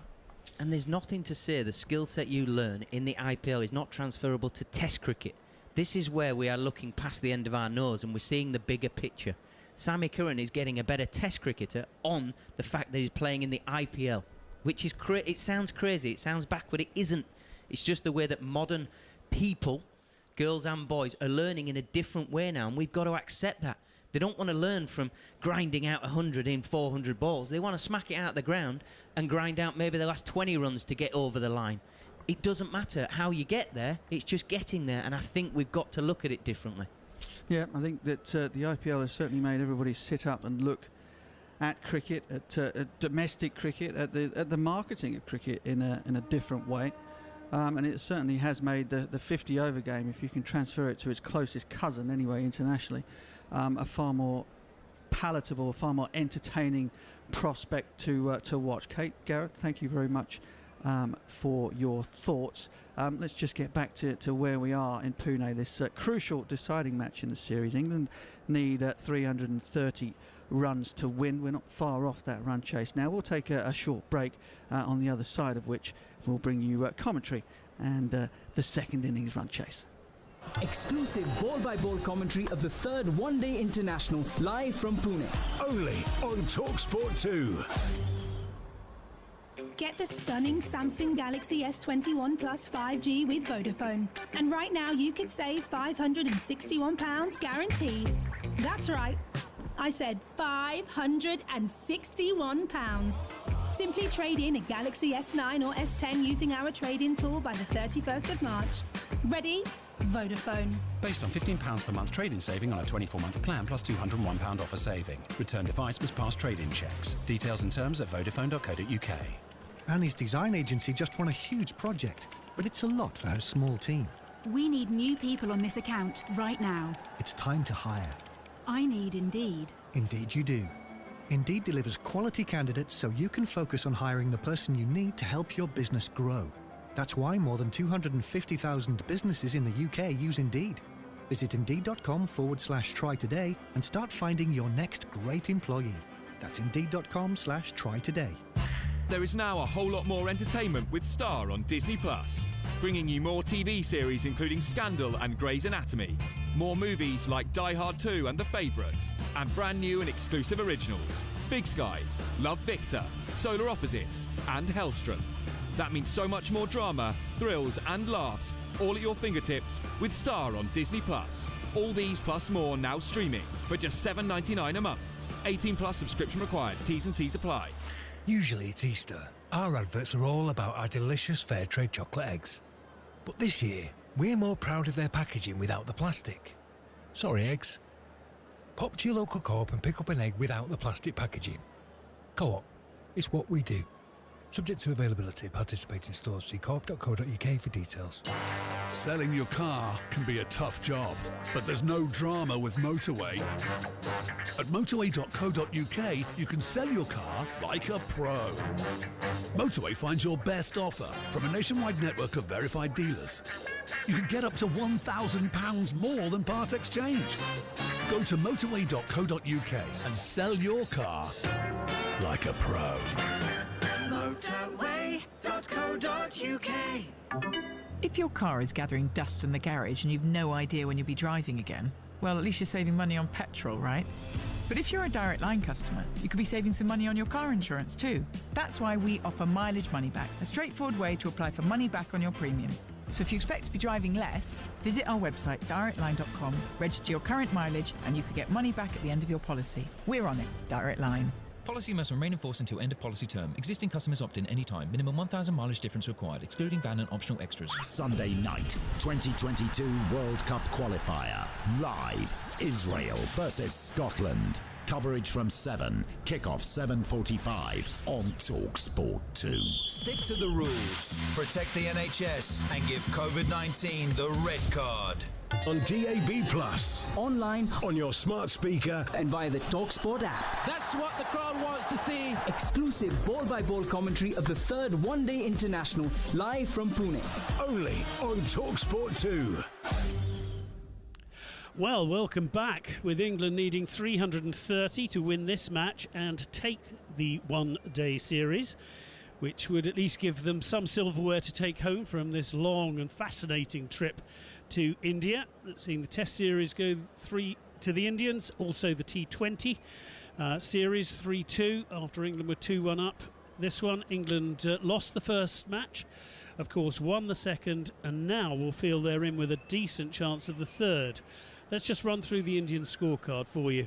It was a terrific start from the openers, Rohit Sharma and Shikhar Dhawan. They put on 102 briskly inside 15 overs. But then England's spinners got to work. Rohit Sharma was first to go, bowled Adil Rashid for 38. Shikhar Dhawan was then caught and bowled Rashid for 67. And then the big wicket, and it fell to Moeen Ali, who got turn. Virat Kohli, playing a rare ugly shot, suddenly saw his stumps rearranged after he had scored just 7. And KL Rahul went, caught Moeen, bowled Livingston, who came in for his bowling debut in an ODI for just 7. Well, India were in real bother, 157 for 4. But then we saw a blitzkrieg 99-run partnership between Rishabh Pant, who after his 77 last time made 78 this time before he was caught by Butler off the bowling of Sam Curran, and Hardik Pandya, who brought his A game with the bat to this series for the first time. 64 before he was bowled by Stokes round his legs, 64 off just 44. Then England really did put the brakes on the Indian attack. Krunal Pandya made 25 from 34 balls without a boundary. Shardul Thakur had a good tonk, 30 off 21 with 3 sixes. But Butler took a blinding catch to remove him off the bowling of Wood. Bhuvneshwar Kumar was last man out for just 3 before Prasida Krishna was after Prasida Krishna was bowled by Wood without scoring. So Nataraja didn't face a ball, not out, 329 the Indian innings. As for the England bowlers, Mark Wood, despite having to go off and periodically and also take on board a lot of liquid, it did look as if he was suffering from some sort of upset, probably. Took 3 for 34 from his 7 overs and was outstanding. Adil Rashid took a bit of tap, but still took 2 big wickets, 2 for 81 from his 10. And interestingly, of the 7 bowlers used, they all took wickets. So good on the England attack. Well done, Jos Buttler, for juggling his attack. And now Johnny Bairstow, who we were a bit worried about. He took, when he was fielding, he took a clout on the wrist as he went down to field the ball, but he is fit enough to open the batting, and he'll be up against Bhuvneshwar Kumar as he and Jason Roy look to continue their fabulous form that we've seen so far in this series. A couple of 100 partnerships for England between these pair already. England again would need them to go well, you feel, if they're to go on and win this game. England's bowlers will be pleased that they pegged India back in that last 10 overs, where usually they have shed runs for fun. But now England are set to resume. 330 are required. Darren Gough joins us for the start of this innings, as does Kate Cross, as Johnny Bairstow. Well, he starts, Jason Roy starts absolutely brilliantly with a cover drive for 4 first ball. Well, might be a different fixture, but same result. Jason Roy used his footwork that sometimes gets stuck on the crease early doors, doesn't he, in his innings? And they've been looking to take the ball back into him and get him through the gate. Good little outswinger, just a little bit full, pushed at it. Jason Roy, middle of the bat, misses the out, misses the fielders, and away he runs for 4. What a start from England. Fabulous timing from Jason Roy. It was, as Darren was saying, it was little more than a defensive push, but flew to the boundary. Bhuvneshwar Kumar sees another one pushed for another boundary, and Jason Roy has started with 2 little more than defensive pushes outside off, but such is his timing and the fact that the outfield's still quick. We will get dew and it will slow down as the England innings goes on, but England have started and Jason Roy have started 4-4, Kate. Yeah, that almost felt like a false shot from Jason Roy there. He's just kind of hit him on the inside half of the bat and just pushed it down the ground for 4, easy as you like, and Jason Roy's striking at 800. Well, outswinger, in-swinger, both have gone for 4. Bhuvneshwar Kumar isn't used to this sort of treatment. This time he bowls it a little bit shorter into the rib cage. It's played out on the leg side, no run. Yeah, I think that they are wary of giving Jason Roy any width whatsoever, because you give him any width, he throws the kitchen sink at it, and he loves it. Test match cricket saying that you are looking to bowl outswingers to Jason Roy and bring slips into play, but it's amazing, isn't it, how the formats and you change the way you want to bowl to him. Well, he started brilliantly and immediately put India on the back foot. As in comes Bhuvneshwar Kumar again, and again it's that, as Kate described it, almost a slight mishit. He's just sort of closing the bat on the ball, but this goes up to mid-on and they go through for an easy 2, and England are already 10 without loss, and we've had 4 balls. I think we so often see this from Jason Roy. He looks really uncomfortable in his first 10 deliveries, as do most opening batters, to be fair, but I think for me I'm more confident when I see him get bat on ball, and I don't mind him pushing at shots like this because he knows he can get away with it more often than not. But yeah, he's almost taking his hands off the bat a little bit there, just stopping himself playing all the way through the line of the ball. Well, he's still getting it past the fielder.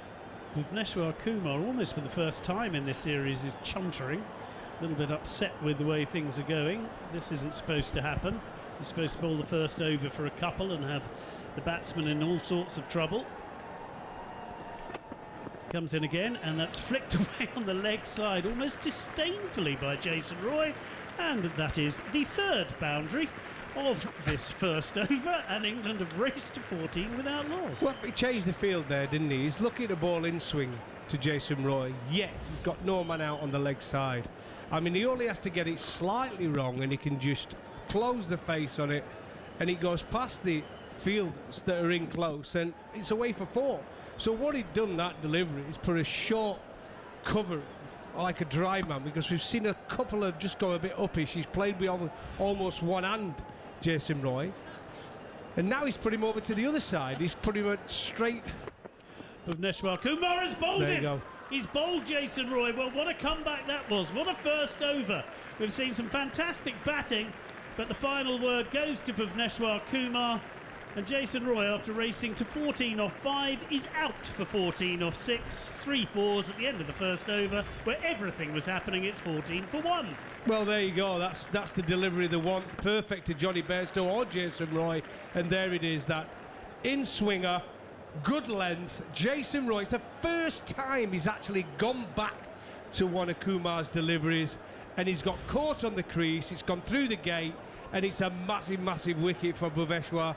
They had to take it. It was a terrible over so far. England off to a flyer, but unfortunately lost that first wicket. Jason Roy, bowled by Kumar. England 14 for 1, TalkSport 2. You're listening to commentary of the 3rd and deciding one-day international between England and India on TalkSport 2, with the Times and the Sunday Times cricket team, which of course includes Lizzie Ammon and Simon Wilde, as well as the former England captains Mike Atherton and Sir Alistair Cook. Well, What a start, Kate. What a bizarre opening over of cricket that was. But I think, just thinking about that fielder that got put in at the kind of short mid-off and short mid-on, that almost, whether it did or not, I'm not sure. I'm sure Virat Kohli will be saying that it did create doubt in Jason Roy's mind. But I think it just, sometimes when you play with the field, it almost, as a batter, makes you think you don't know something about your own game. And that's the only thing that I can think with that fielder, is that they just wanted to maybe create a little bit of doubt in Jason Roy's mind, and it's paid off. Yeah, because as Darren pointed out, that was the first time he'd gone back in the entire over, and was done. Yeah, she's right. I mean, he was trying to play through the line, getting his hands in front of him, and that's one of the problems with Jason Roy. So they put a fielder on the offside, then he got it too straight and he got clipped through the leg side. So they moved him over onto the leg side then, got caught on the crease, went back to a ball that was a good length, a forward delivery, which he'd done to every other ball that over, and he got done through the gate by that swing from Kumar. Good bit of bowling. You could say good bit of captaincy as well. I'm sure he'll take the credit. Absolutely. Well, it's Natarajan in for just his second ODI. The left arm over the wicket to Johnny Bairstow. It's pretty sharp, that first one, and he's played back to the bowler by Bairstow. No run. Just played the one match in Australia. Took 2 for 70 from his 10 overs in that game. He bowled well in the T20 series over in Australia. That's when he made his name, and that's why he's got another opportunity now. Of course, played in the T20 series. He's in again. That's down the leg side, and Pant can't take it. They think about taking a bye as well as a possible wide. Yes, it is a wide, so they're looking to double their money on that particular wide. But in the end, Ben Stokes says to Johnny Bairstow, don't need to rush. Let's just keep it for the one for the right wide, and the score goes on to 15 for 1. Just to let you know, of course, Ben Stokes has come to the crease in just the second over with Jason Roy bowled for 14, the final ball of the first over. And we all know what Bairstow and Stokes can do after the second one of these, and that's a lovely delivery by Natarajan that just has Johnny Bairstow fencing a little bit outside off stump. He's beaten it, goes through to Pant, the wicket-keeper, no run. We're just watching the wicket again. I think we can give a little bit of credit to Bhuvaneshwar Kumar as well for that delivery. It was a perfect in-swinger, clipped the top of off stump. Real good comeback from him after going for 14 in the first 5 deliveries, so hats off to him as well. Yeah, Jason Roy even nodded to him, didn't he, when he saw what had happened to his stumps, just as Bhuvaneshwar was about to give him a little bit of an earful. So Natarajan is in again. That will be another wide down the leg side. He looks frustrated. He apologises to his teammates quickly and then turns around before he can see any expressions on anybody's face. But I think it's a good move, this, from India. Obviously, they've gone for a left armour. It's become a bit predictable, aren't they, the two bowlers, Prasida and Kumar, who have both brought the ball back into the right-hander. They've got the left-hander now brought him into the side. He's took the new ball. He can get a little bit of swing back into the right-hander, but he beat Johnny Bairstow with one first up that went across him. So I think it's a good option to have. We've seen England start with 2 left-armers opening the bowling, so it's always a good option. And also we saw with Prasida as well that he was a better bowler later on in the match, and perhaps as an opening bowler he would go for a few, and it was his second and third spells, yeah, he was excellent. He came back well, didn't he? Showed terrific art in both games, but his first spells he'd not got it right. Natarajan in again, and that is on or around leg stump, and it's flicked away by Johnny Bairstow. There will only be a single. Third run off the over. England move to 17 for 1. Yes, preceded those 6 wickets in the 2 matches so far. It's been a terrific start to his ODI career as far as India are concerned. As the TV replay runs through that extraordinary first over of England's response. 3 boundaries and a wicket. And Bhuvaneshwar Kumar takes a deserved drink on the boundary. So Natarajan gets prepared to come into bowl again. Already had 5 balls in this over. A couple of wides have been bowled already. So Natarajan is in to the left-handed Ben Stokes, and he pitches the ball up Yorker length, and Stokes has to dig out that first ball. It was clever bowling, and Stokes did well to keep it out first up. It is clever bowling if he meant to do it, but it's only him who's going to know, isn't there? As I've said many times on here, I got an hat-trick against Australia. I didn't mean to bowl any one of the 3 deliveries, but you take credit for it at the time.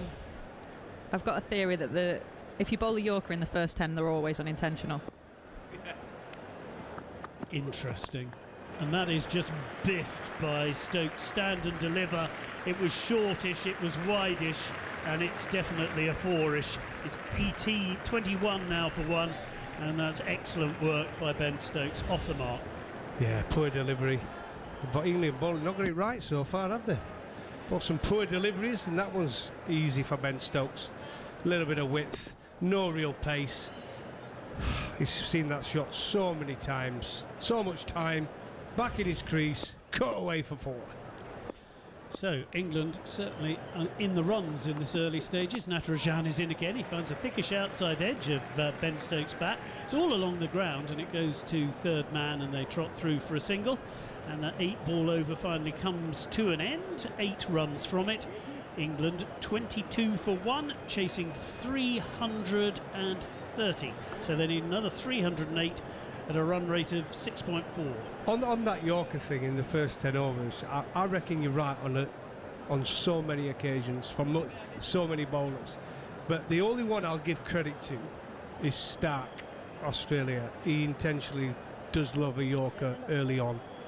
He's quick and he goes for it. He intentionally goes for it. But I think a lot of bowlers, yeah, it's just they've overpitched and got a bit lucky. Often the unintentional ones are the best ones as well. When you're trying to bowl a Yorkie, you never get them out that well. Especially with the new ball. It's a difficult delivery, difficult skill. It's a very difficult skill to bowl with only 2 fielders out. Yeah. Well, it very nearly worked. Whatever he meant and however it happened. Bhuvneshwar Kumar, right arm over into Johnny Bairstow, who gets forward to him. Bhuvneshwar again finds the thickish outside edge, squirts backward to point to Ben Stokes, of course, and there is no run.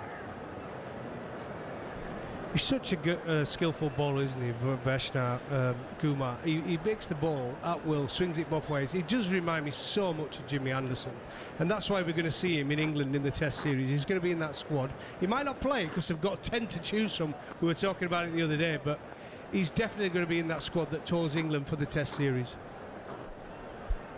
So it looks as if Rishabh Pant is going to stand up to Bhuvneshwar Kumar, which is a statement, and is to stop Ben Stokes and Johnny Bairstow getting down the wicket and trying to negate that movement of Bhuvneshwar Kumar, but then you've got to take it. So it's brave, I think. It's not. It's the worst thing ever for a fast bowler, especially with a new with ball. New ball. Oh, the keeper comes up. I mean, I'm not having it. I'd have just bumped him.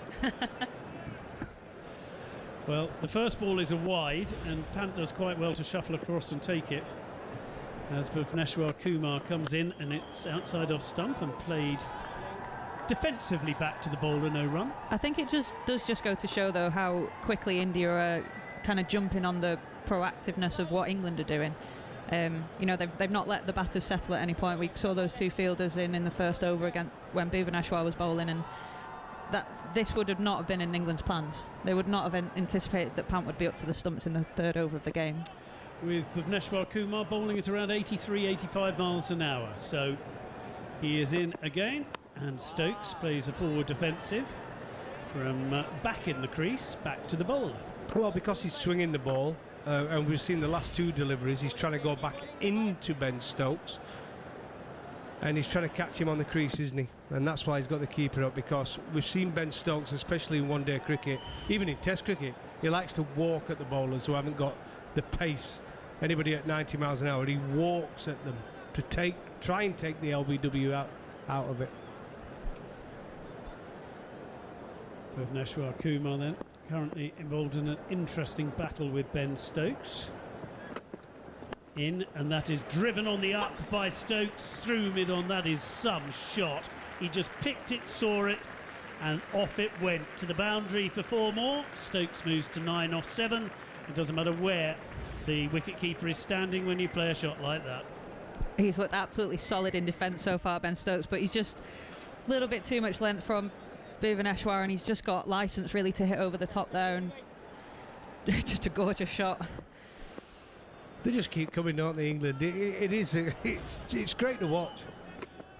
Kumar in again, and that's wideish outside off stump. It's not really middled by Ben Stokes, but out it goes into the covers, and because the fielders were set back a little, they can go through for a simple single. I see what it is doing. It's keeping Johnny Bairstow off strike. Jason Roy were taking the strike in that first over. Ben Stokes has taken the strike since he's come to the crease, and Johnny Bairstow has only faced 3 deliveries so far.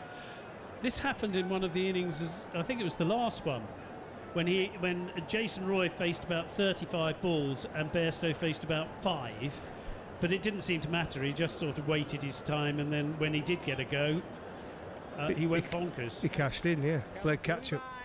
Well, he gets to face the final ball of this Bhuvaneshwar Kumar over, and plays it around on the leg side. Oh, it's been given out LBW. It had hit the pad, and they were running through for leg byes. It does look adjacent, but he was trying to play the flick down to leg, so he is going to review. They're going to check that it was hitting. But usually in these cases it turns out to be umpire's call, doesn't it? It'd just be flicking leg stump. I think it's close, that. I really do. It's a good bit of bowling again from Kumar. We have a player review for LBW. On-field decision is out. The preferred choice. Move on to front-on spin vision, please. The preferred choice to Johnny Bairstow, in swinger, trying to get him through the gate. Okay, can you please rock and roll here? Oh dear. The ball passes the bat. Looking at it again. Looks pretty out to me. The ball is close to the bat. Can I have Ultra Edge here, please? It certainly doesn't appear to be any bat involved. We're just about to find that out. Keep rolling. Would height be an issue at all? That was the only thing I thought seeing it live, was that it might just be going over the top. We've seen a lot of good carry on this pitch. It's a belter of a pitch, we keep mentioning that. Well, let's hope for Johnny Bairstow. No, it is, as always, umpire's call, just flicking the top of leg stump. And because he's been given out on the field, Bairstow has to go, and England are 28 for 2. And Johnny Bairstow, after a fabulous series, 94 in the first match, and of course that fabulous 124 in the second, just 1 this time. He looks a bit miffed as he walks off with 1 from just 4, and after 3 overs of explosive batting, Bhuvaneshwar Kumar has also taken 2 crucial wickets, both the openers, and England are 28 for 2, chasing 330. I mean, it's been his skill the whole series, hasn't it? With the new ball, he's a very skillful bowler, and England are wary of him. They know he does swing that new ball both ways, and it's been his preferred ball to bowl it, that in-swinger to the 2 right-handers, Roy and Bairstow. He knows they've got a weakness there, and I think the problem what Johnny had there, he got so far across his stumps, didn't he? He was right in between. He misses it, and it's always going to be close, and that one was, as we said, it was clipping leg stump, but I just thought it looked out when it hit. I mean, talking about how well he's bowled, I think that for me it's the simplicity of his game sometimes. I think you can get caught up in your slower balls, your variations, but what I really liked about in his first over was when he was under pressure and he'd gone for 14 or 16 off his first 5 deliveries. He didn't change his plan, he changed his field, and that allowed him to keep bowling his best ball, which then put a little bit of doubt in the batsman's mind. But yeah, for me, that's the simplicity of his game is what I really like. You're listening to commentary of the 3rd and deciding one-day international between India and England on TalkSport 2 with the Times and the Sunday Times cricket team writing with an edge. And we're over to Jared Kimber in a second. We'll just watch the first ball from Natarajan, and that is a forward defensive from Stokes, no run. As 2 seamers, one of which has had the wicketkeeper up at the stumps a little bit more than the other, although probably at the end of Goffey's career might have happened a couple of times.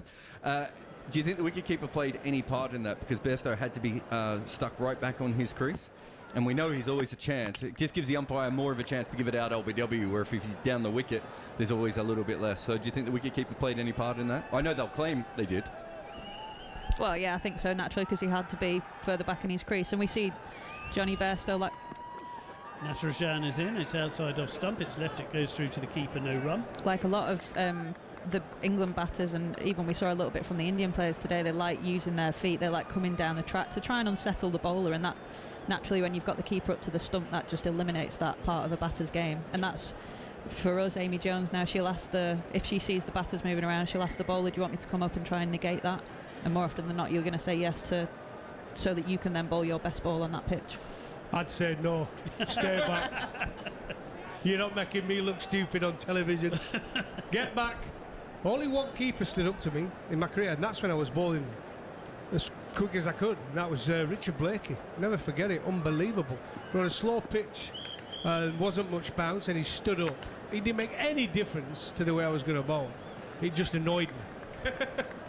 Maybe that was the plan. Did he have any problems? No.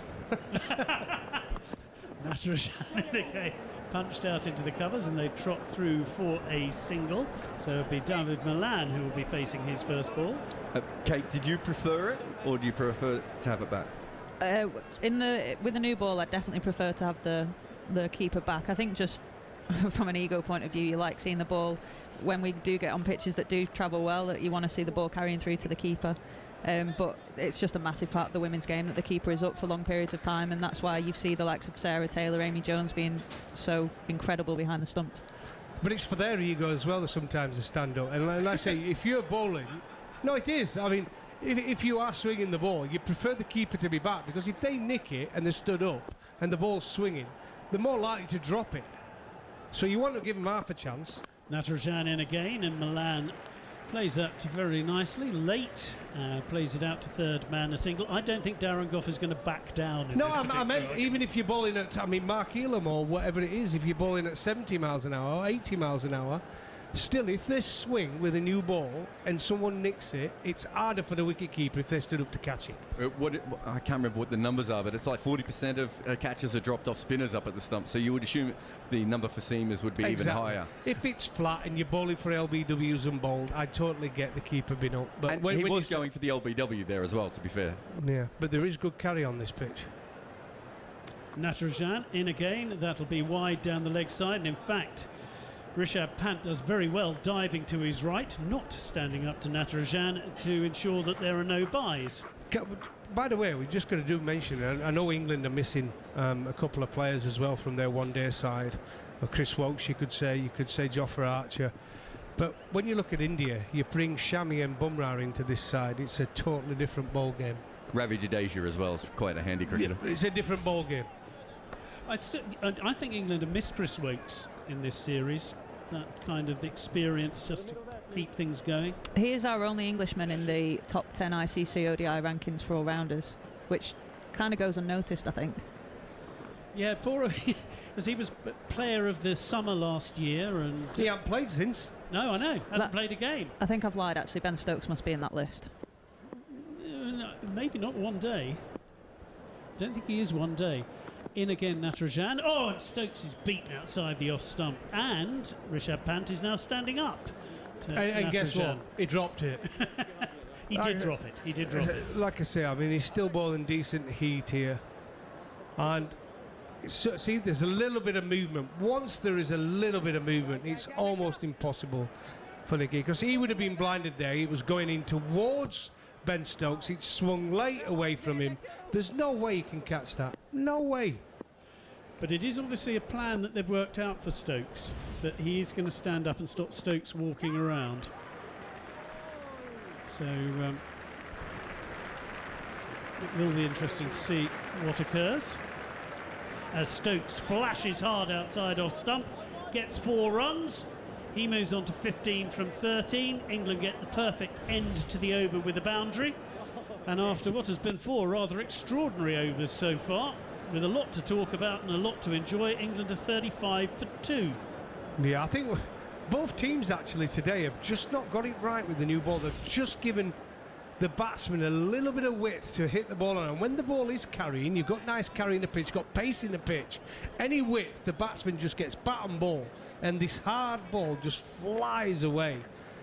And it's been a problem for India actually throughout. I mean, the partner of Kumar, whether it be Prasida Krishna or whether it be Natarajan, they've just not got it right, have they? They've given too much width. The difference, though, I guess, between the start of both innings is India hadn't lost a wicket till the 15th over, and England have the 2 guys who have built such a base for them in the first 2 matches of this series back in the hutch.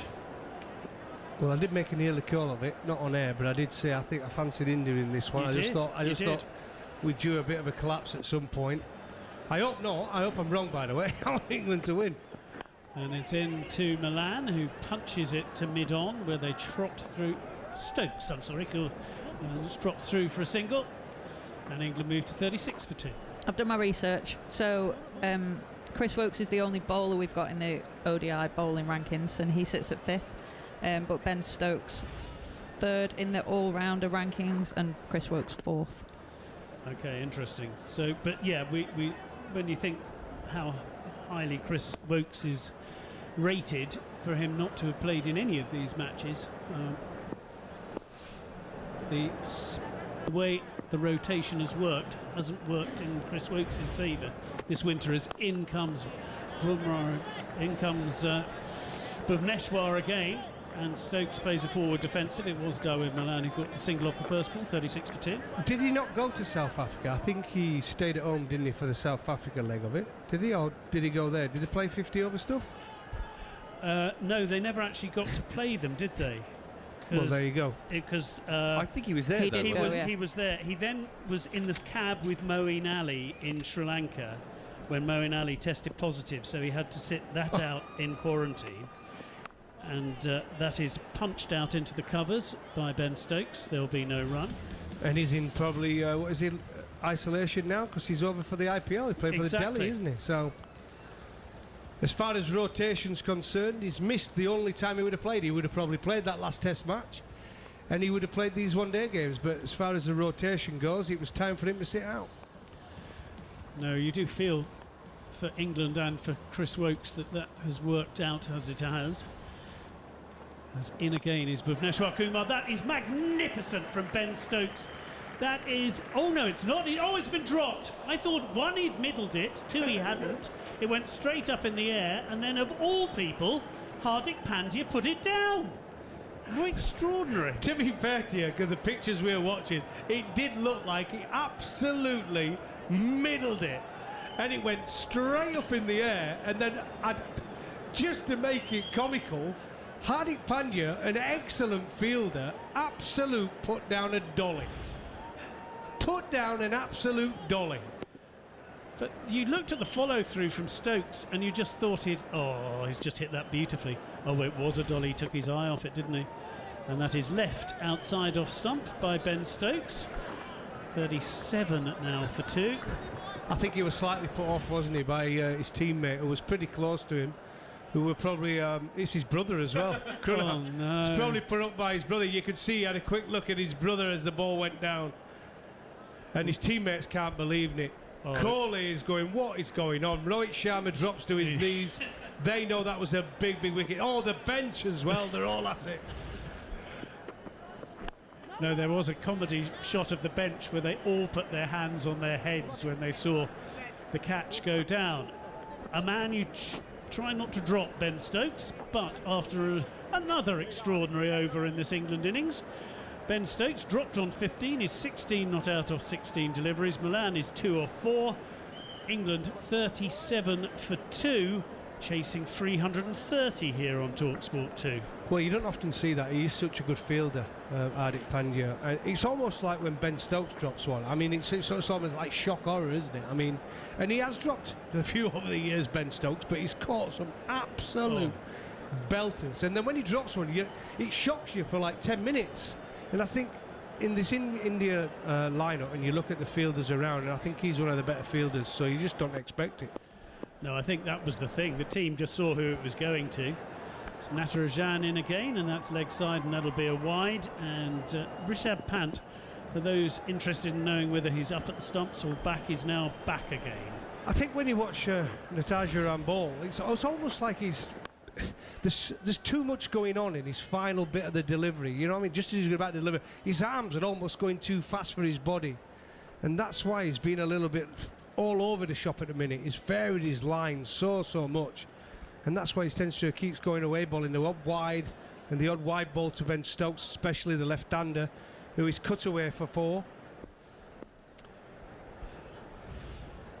In again, Natarajan, and that is... punched forward by Stokes, no run.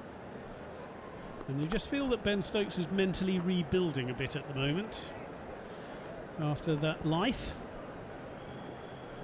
It's just quite a strange atmosphere, isn't it? No one's quite settled yet. Looks like England are a little bit nervous, having lost those 2 wickets early. I mean, we spoke about Johnny Bairstow and Jason Roy have been put on 1300s in that opening stand, and I think the England team sometimes aren't used to when they don't get us off to a good start. Stokes plays that out into the cover. They think about a single, but quite rightly don't go for it, as this time there is no misfield from Hardik Pandya as he looks for the run out. Interesting too to see how David Malan, who was only brought in to the team because of injuries to Sam Billings and Owen Morgan, wasn't even in the original squad, how he gets on in this game. I feel like this scenario will suit him down to the ground though, because he can just bat some time now, and that's how he plays his 2020 cricket, let alone his 50 over cricket. Well, let's see if he can, as Natarajan is down the leg side, and that'll be another wide. I'll tell you why, it's a big innings for him as well, and if he plays well in this position when England are 2 down chasing 330 and he sees his team home, this might just get him into the squad in this format, because he's now competing with Livingston, who came in that first game and played exactly the way Owen Morgan wants his one-day players to play, because he sees Joe Root as he can only have one of that type of player, and it's Joe Root. And also Sam Billings, who's obviously injured, so he's competing for the place with those two. Natarajan with his 5th wide in only his 3rd over, but he beats Stokes outside off stump on that particular occasion. Lovely delivery, got that one absolutely right. And did you see the carry there? I mean, can you imagine if the keeper had been up to that one delivery? He got it absolutely spot on, good pace, good bounce. That probably would have hit Rishabh Pant in the teeth. Yeah, cut away as well, didn't it? It really was an absolute jeffer. Nothing even Ben Stokes could do about that one. Natarajan in again, left arm over to the left-hander Ben Stokes, and this time they do drop through for a very quick single, but Malan was quickly off the mark. Virat Kohli, I think, slightly annoyed that the bowler had got in his way as he picked the ball up and was hoping to throw it, and frustrated look to the Indian captain. Yes, the bowler got in Virat Kohli's way. Don't get in the way of the captain. He has some anger issues now and again, doesn't he, old Virat Kohli? Not the calmest of individuals, except when he's got a bat in his hand in the second innings chasing. It was actually a really good run single in the end, and I think that's something that when you're trying to rebuild, that's what you want to look to do. Just keep rotating the strike, keep ticking over, give your mate some strike as well, make sure that no one's starved of it. 40 comes up for England. Natarajan to Malan. And Malan flicks it off his legs straight to mid-wicket. There will be no run. The problem here as a captain, Virat Kohli, he's probably thinking he wants to get the spinner onto someone like Malan, but he knows if he's got Ben Stokes at the other end, who likes to tuck into the spinners here and there, doesn't he? So it's a bit of an issue for him, and they've only got one spinner in their side, and that's Krunal Pandya, and he's not really got off to a flyer in one-day cricket with a ball in hand, has he? No, and I mean, Ben Stokes pretty much single-handedly had have dropped from this game.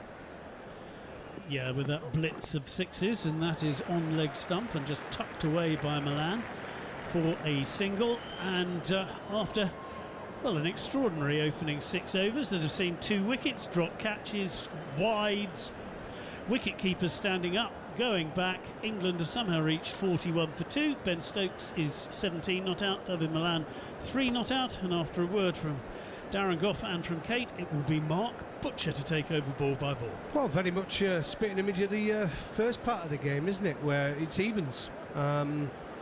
6 overs gone. England happy with a start at 41 runs on the board, but losing 2 wickets. India will be pretty pleased as well. The only disappointment for India would be that drop catch. I mean, if they could have taken Ben Stokes with them, Butch, that would have been, you would have been looking at 40 for 3. It's a different ball game. Yeah, how costly will that be for India? Hardik Pandya, I wonder if he was put off by the fielder that was running into his eye line. Is his brother? Was he? If you don't trust your brother, who are you going to trust? Well, maybe that's why. He knew him only too well. As Bhuvaneshwar Kumar is in at David Malan, who strokes the ball Gower-like into the covers. And the fielder dives, and saves a certain boundary there. Bhuvaneshwar Kumar has been superb. I loved your description, Kate, of of allowing himself to continue with the plan at Jason Roy and Johnny Bairstow by not changing his approach with the ball, but changing the field instead. And that's certainly what he's done. He's so skillful. He's not going to rush you onto the back foot as he comes in, and again the ball is full of length, and Malan, as he does, rather shuffles across the crease rather than going up it, and almost gets caught LBW. Another full swinging delivery from Bhuvaneshwar Kumar. There'll be teams all around the world watching the way he's bowled at Jason Roy and Johnny Bairstow, and I know they've had good series, both of them, by the way, but they'll be watching the way he's bowled and the skill he's bowled and wanting the ball to go back into him towards the stumps. That's the way to bowl to Roy and Bairstow. I think the other thing, I'm reminded of somebody like Brendan McCullum, as Bhuvaneshwar is in, and this one aimed across Dawid Malan, who manages to run it down by way of an outside edge towards third man. Brendan McCullum opening the batting was somebody who wanted to play horizontal bat strokes. Obviously, if it's short and wide, you're going to cut it, but he wanted to hit the ball either leg side or offside with more of a horizontal bat than a vertical one, which meant the bowlers had to be brave enough to pitch the ball up often at him, because as soon as they decided to go, oh, we need to go back of a length, he's coming at us, that was what he wanted. And I just wonder whether or not it's similar with Johnny Bairstow and Jason Roy. Kumar wasn't going to get suckered into playing that game because he's trying to swing the ball, so he needs to get it full. Hence the keeper up. As Kumar's in again, aiming this one, pitching outside leg stump. Ben Stokes defends into the leg side and there's no run. Yeah, and I think that's what I mean about that. It's almost that stubborn simplicity of just knowing what you do best on this pitch, and for Bhuvaneshwar that's trying to get it up there and swing the ball, because he knows that that's also the threat against those two batters that he's facing. So that matchup that we keep talking about, but yeah, I think that it was good captaincy from Virat, because it just allowed him to still carry on with that plan A. And it certainly worked. Yielded a few runs. I think India will take the 2 wickets. Another dot ball played defensively into the leg side from Kumar to Stokes. Well, when you have plans and you're talking about McCullum, I remember bowling to Herschel Gibbs, and he was one again who liked the ball going away from him, believe it or not, in one-day cricket, and he used to want to cut all the time and hitting it through backward point. So I used to sing to myself when I bowled at him that song, Bring It Back, you know what I mean? So I used to bring it back to Herschel Gibbs, because I had to Which keep song? him.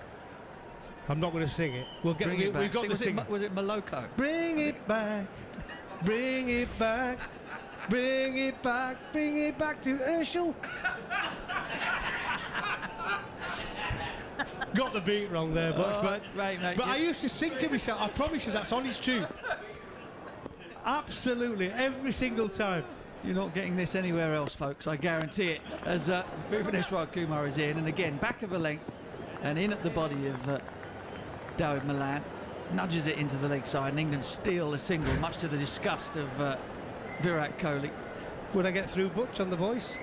That was sensational. Yeah, I mean, I'd be turning my chair in the opposite direction. Yeah. It's the only reality show you haven't done, surely, Coffee. It doesn't have to wear a tight suit in that, because the judges aren't watching. Well, good job. I won't be doing the mass singer now, will I? Because people have heard my voice. What was it? I don't want to give it away. So you did the skiing, didn't you? You done strictly. You did the ski jumping. What else have I done? I don't know. I did a singing. Sing If You Can. I won that. What was the block? What was the? Sing If You Can. What was through the wall? Through the wall. There. Bring on the wall! You had to wear some sort of silver gimp costume, didn't you? Silver foil, yeah.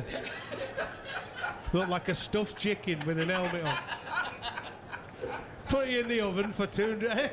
Put it in the oven for 1:30. Oh dear, oh dear, oh dear. Things you do for money.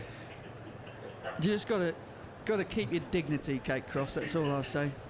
Keep your dignity. No, I'm talking to Kate. She's desperate. She's desperate to do Strictly. He told me to get on it.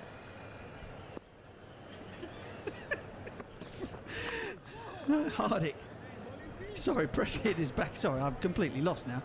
Prasid is into the attack over the wicket at Ben Stokes. Short delivery that catches Ben Stokes rather by surprise. It looked as though at one moment he was thinking about pulling it, but it got really steep on him and he ended up in an ungainly fashion with a horizontal bat, knocking the ball down to point, and there's no run. Gareth Batty's joining me. Gaz has never worn a gimp suit in his life, as Ben Stokes is on the back foot and thrashes this ball back past the bowler through mid-off. That is an astonishing shot. In fact, that reminded me of a stroke that he played against Cummins in that extraordinary run chase at Headingley back in 2019 in the Ashes, where he was on the back foot, up on his toes, and hit it almost with a straight bat, perhaps not quite with a straight bat as it was in Headingley on that golden day. Back past the bowler for 4. Yeah, it's almost like you think he's thinking in his mind, pull shot, and the ball comes on a little bit slower than he anticipated, and he's got the presence of mind to sort of somehow get it down the ground. It's a wonderful shot, and he got so much power on it. Mid-off never had a chance. Straight down the ground, 4 runs.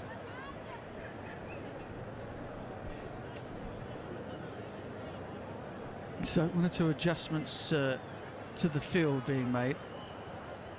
Prasid Krishna has bowled 2 deliveries at Ben Stokes, both of which have been back of a length, one of which got Stokes in a tangle, the other ended up at the boundary rope, straight back past the bowler.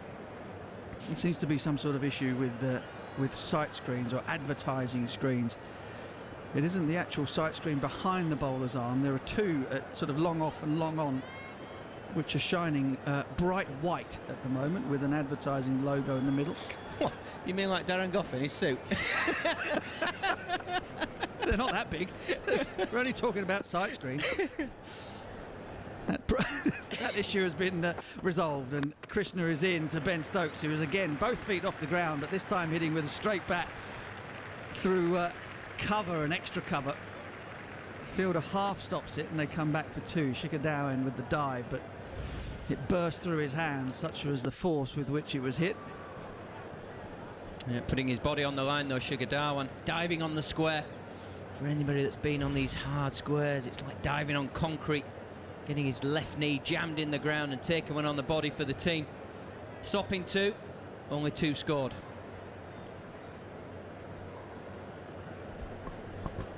Stokes has the field all on the offside at the moment. Well, 6-3 offside field to the left-hander. And Krishna bowls that ball on off stump, back of a length, and Stokes defends off the back foot towards mid-on, and again there's no run. One thing's for sure, we've not seen either team, Gareth Batty, change their modus operandi. I think, for all the fact that India got off to a really good start, I don't really think that they changed their intent. I just think the pitch was a belter, and England have come out swinging as we'd expect them to. Yeah, I was just about to say that. Again, Stokes on the back foot slams the ball into the turf towards extra cover. Extraordinary follow through from Ben Stokes in that back foot drive. This time can't get it past extra cover. I was just about to say about his movement, sort of pre-delivery. It looks like he's setting himself to really take him, almost baseball style, to get his feet moving, just a little bounce on either toe and keep himself square on, but certainly giving himself a full flow of the bat. And any opportunity, he's throwing his hands at it. Yeah, rather like a pugilist stance. Sort of feet apart, balls of his feet, looking to sort of spring into it with maximum power. The follow through each time has been back over the shoulder, and again Stokes tries to hit that ball hard through the offside off the back foot, jams it into the ground. There was a chance of a run out. KL Rahul was quick but missed the direct hit. Stokes on the dive is in, and England bring up 50 for 2 in the 8th over. Yep, England doing it pretty well at the minute. They would have preferred not to have lost that opening partnership. That partnership that has been so magnificent for them over the last period of time. Would have been out, the direct hit from KL Rahul. Yeah, Ben Stokes there diving in. We're just seeing the replay, and he got the old bit of a swan dive in and a bit of a turtle's neck on his head as he's diving, as the ball rushed past him and he was out of his ground. It was an interesting one. What do you call him, Rahul? What does he call himself? The king? KL he calls himself King Legend. King Legend, what about that? You want to start hitting the stumps, pal, when you call yourself that name? I'm thinking, I know KL Rahul a little bit. It might be slightly tongue-in-cheek as Bhuvaneshwar Kumar continues his spell. He's into his 5th over. Another ball on an immaculate line of length that's treated with the respect that it deserves by Ben Stokes. When I heard that, I was listening, obviously, to the commentary, and I heard about the King Legend, KL, and I thought there were a couple of apostrophes involved. But it turns out it was King.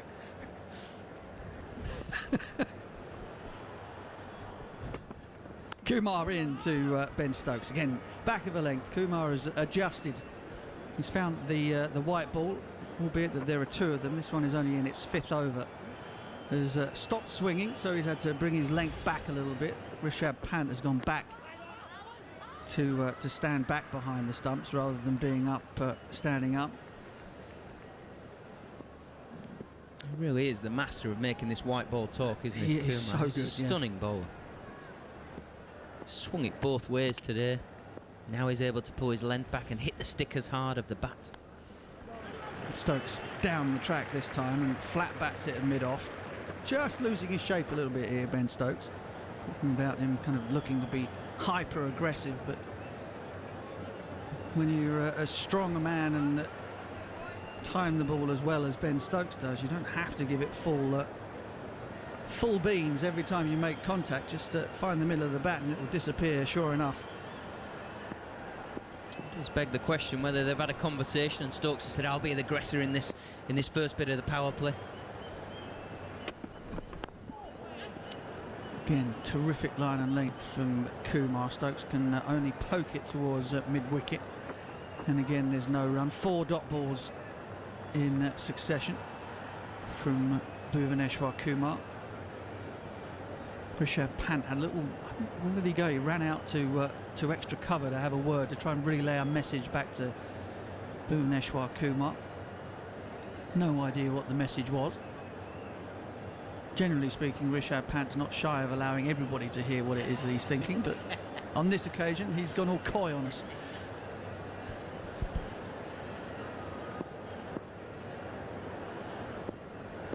Slip still in place as Kumar moves smoothly into Ben Stokes, who just dead bats it into the offside and rotates to strike, leaving Dawid Malan with 1 ball left of the 9th over to face. It really has been a fantastic, once he's bowled this ball, 5 overs from Kumar. His first over went for 14, and at the minute he's 2 for 25, as I say, with 1 ball to go. It's been extremely economical for the 4 overs after that first one.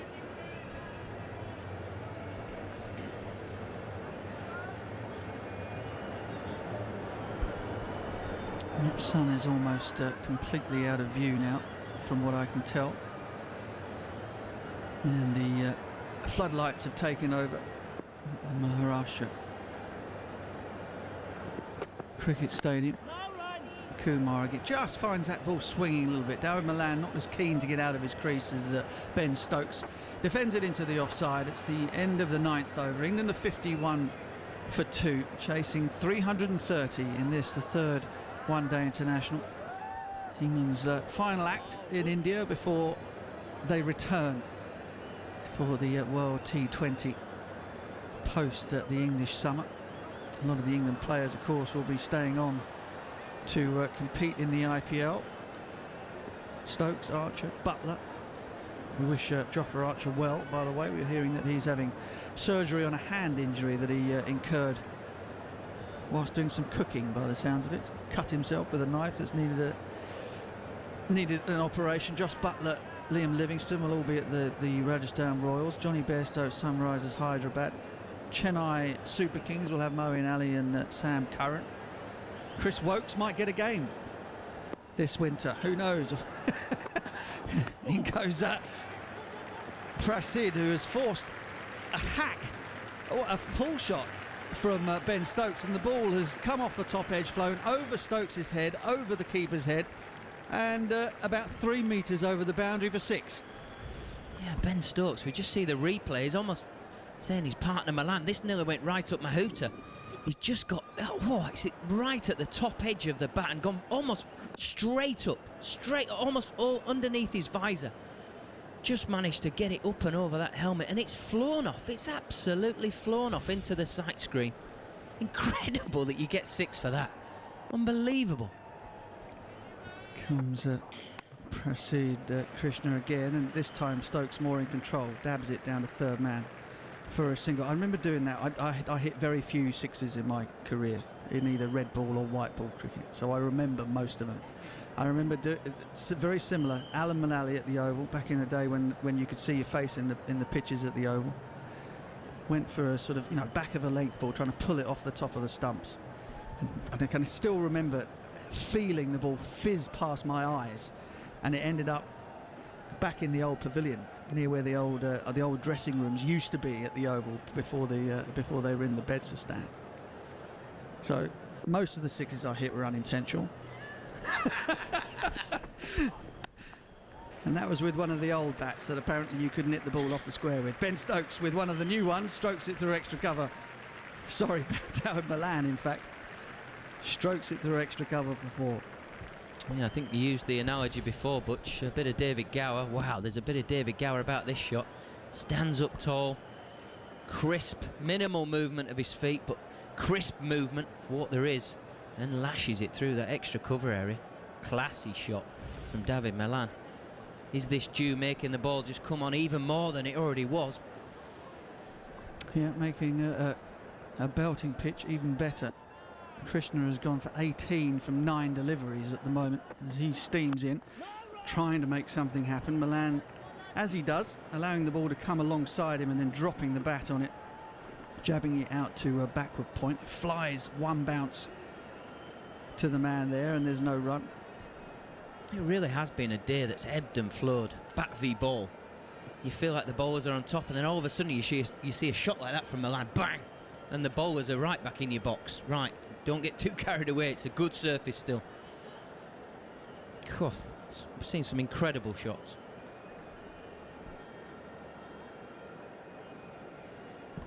Yeah, there's been some magnificent cricket, it really has. In the 59.4 overs we've had so far, and again a little bit of swing there perhaps for Krishna, and in fact Dawid Malan just signals that ball felt as though it shaped back into him. Again he jabs it out to point, and there's no run. Yeah, you feel like that's a good plan of attack to Dawid Malan. You just feel like he's on the crease a little bit, don't you, from time to time, which is possibly why Krishna went a bit full a couple of balls ago and got driven through that extra cover. But you just feel if it can be an inch further up, that's a real chance of crashing into the pads with that little bit of shape. It's just getting that length to, as we see on the screen now, there's a slot length and a length. If you can just be in between the two, in between the purple and the green marks as we're looking at, I think you could be in business. Proceed again with the standing start. Oh goodness me, that has been timed in sublime fashion, backward a point by Dawid Malan. He's barely followed through, he's just dropped the bat on it again. It was just a tiniest bit of width, and that has flown to the boundary for 4. Yeah, so everything I was talking about is why he's so dangerous as a batter. He stayed on the crease, and just that tiny bit of width. It's only 2 inches wider than what it should be, and just, oh, elegance. Just opens the face, and it absolutely rattles off behind backward point for 4. Wonderful touch from Milan. Butch, can I talk? Yeah, go ahead. Krishna, in the power play in this series, has bowled 54 balls and he's gone at 9.3 runs and over in them. Bhuvi Kumar has bowled 84 balls and he's gone at 4.6 runs and over in them. I think they tried to push Krishna back in this innings, didn't they? But he still had to bowl a couple of overs in the power play. It doesn't work for him. It's not his thing. It is not his thing. You're listening to commentary of the third and deciding one-day international between India and England on TalkSport 2 with the Times and Sunday Times cricket team writing with an edge. Power play has been the death knell for many a bowler in this series thus far, but not Bhuvaneshwar Kumar, who finally takes a break. Natarajan is in and has been greeted with a straight drive, which is fielded by Krunal Pandya, who ran around from long on to long off to field that. Not before England had scampered through for, I think it's 3 runs. Two, just the 2. 68 for 2. Power play is over. And partnership between these two left-handers continues to prosper. Yeah, the brothers combining there. Hardik getting the flick up, getting it in, just the 2 runs. Stokes down the wicket to Natarajan, who perhaps sees him coming, cramps him for a bit of room. Virat Kohli dives to make the stop at extra cover, and there's no run. Yeah, I mean, those are incredible stats by Kumar, aren't they? 4.5 was it in the power play? The hardest time to bowl, and he takes wickets. The hardest time to bowl with only 2 fielders out. Phenomenal numbers. Really is world class. Full toss. And Ben Stokes has smashed it straight to Shikhar Dhawan at backward point. Height might be an issue here. Might be. Ben Stokes is going nowhere. He thinks that that ball was above waist height. And we're going to have a look by virtue of the TV umpire Virender Sharma. Yeah, nice and slow. It's almost like a training ground exercise, that, wasn't it? Low full toss, smack to deep square leg, nobody really moved. Yeah, he's not in the normal position. He stepped out. Right. And ball is dipping. Can hear the third umpire saying he's not in his regular position. Ben Stokes is probably when the ball touches the bat. Just under a metre outside of his crease when he makes contact with the ball. It is above waist height when he makes contact, but he's not in his regular stance. You can signal out now. And therefore, the dismissal stands. Ben Stokes has got to go back. It's a fortunate dismissal, it really is. Unintentional high full toss from Natarajan. Ben Stokes just creams it, really. But it perhaps cramped him from a little bit of leverage, which stopped him from being able to hit it out of the park. Shikhar Dhawan just had to stand there and pouch it. Natarajan cannot believe his luck. India do not care one jot, because Ben Stokes has gone for for 35 from 39 deliveries, and England are 68 for 3. Yeah, Nataraj's face said it all. It sort of looked at where I think his captain was at mid-on and just sort of had that wry smile on his face. You wonder if he's thinking, oh, I've got away with one there, or is it the Hannibal Smith? I love it when a plan's come together, and he smacked it straight to deep square leg. I think we're going to go for the whole. He's maybe just got a bit lucky there with a highish full toss that Ben Stokes was stepping out to. Did strike it well, flat and hard, straight to deep square leg. Happiest man on the park at the moment, as far as India are concerned, Hardik Pandya, who dropped him, who dropped Ben Stokes, an absolute dolly. He's receiving high fives from all of his teammates around the ground as Jos Buttler strides to the crease for England. And he has plenty of time to get a feel for things out there in the middle. England 3 down, chasing 330 for 68, halfway through the 11th over of the innings, and India are well on top here. Yeah, just when you think you've got a bit of respite, in walks the captain, Jos Buttler. Switch on again, my friend, because this fella is a wonderful player. Yeah, dismissed for a duck the previous match, wasn't required. He certainly is needed by England now. Natarajan is in and bowls a decent length ball, pitching outside leg stump. Buttler is forward, knocks it to mid-on, and there is no run.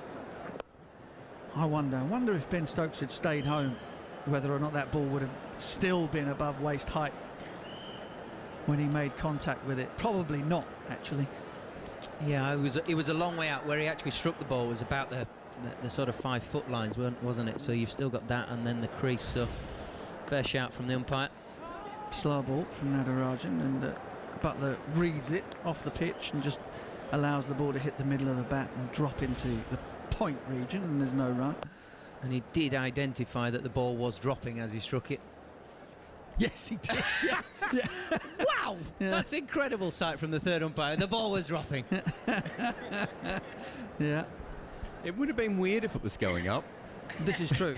This is true, unless it sort of hit some kind of Pune vortex that we haven't heard about, as Natarajan is in and Butler's on the back foot, knocking it into mid-wicket, and again there's no run. The demon Fred Spofford was the first guy to basically swing the ball, and he said he could swing the ball in, out, up and down. Up and down. I think there might have been a bit of Shane Warne talk in that, where he was trying to freak people out. I mean, he really had the nickname, didn't he? But that was part of his thing. He said, yeah, I can swing it up. So not only was he nicknamed the Demon, he also was employing, what do we call them? Mind games, mental disintegration. He also studied baseball pitches. He was well ahead of his game for a guy who was a bank clerk who just came over a couple of times to embarrass some Englishmen. Sounds like we all would have liked him very much. 68-3, 11 overs gone. England find themselves in a spot of bother. They have plenty of batting to come. Josh Butler has joined Dawid Malan at the crease, who has quietly moved on to 12 from 14 deliveries. A couple of beautiful offside strokes in the previous over off the bowling of Prasid Krishna. Liam Livingstone, Moeen Ali, Sam Curran, Adil Rashid, the batsmen to follow, but India in control at the moment, as Krishna is around the wicket this time to Malan, and Malan tries to square cut him for 4. The ball just kicked a little bit off the surface and he missed on the way through to Rishabh Pant. And the lights are just starting to take effect. Well, probably have been for 10 minutes or so. You can just see the shimmers of the ball as Malan, nice swipe at it but misses. Just feel like this ball's going to skip on and skip on and skip on even more.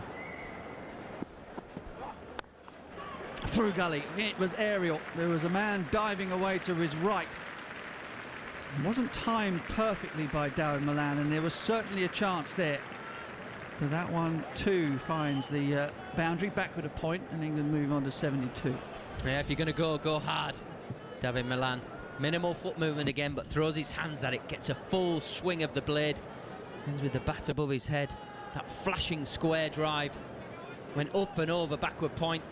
The diving, I think it was Rohit Sharma maybe, or is he at slip? I'm not sure. We're looking at the camera replays, but anyway, top right hand corner for the goalkeeper into the picket fence.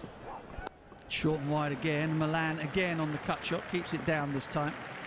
And Bhuvaneshwar Kumar does the fielding, moving smartly to his left at third man. That would have been the one thing that we said after the first innings. You've got to learn from the bowlers that are bowled there. The guys that bowled straighter, the tighter lines were more successful consistently. He's just been a little bit wide here, just allowing 3-4 shots now from Malan, allowing him to get his hands free. And one thing about good players, you can't let them get away from you. None for 27 off 2.3 at the minute. Just operation drag back at the minute for Prasad. Yeah, just a wicket changes everything for a bowler and for the team. For me, one of these two England batsmen has got to make 100 if they're going to chase this down. As Krishna is in to Butler, who times that away beautifully off his legs through mid-wicket, and they come back for 2. Butler's off and running. One of these two is going to have to make 100 with cameos all around. If England are going to make 330 to win this series. Yeah, there's plenty of power. Livingstone, Ali, Curran, even Rashid. 10 first-class hundreds. I mean, he can bat. Proper player. So they've got plenty of batting, but as you say, they need somebody to bat around. It needs some score of note to allow the rest a couple of cameos here and there. Butler knocks it into the offside, and they immediately take off for a single. Good sharp calling and responding between Butler and Malan.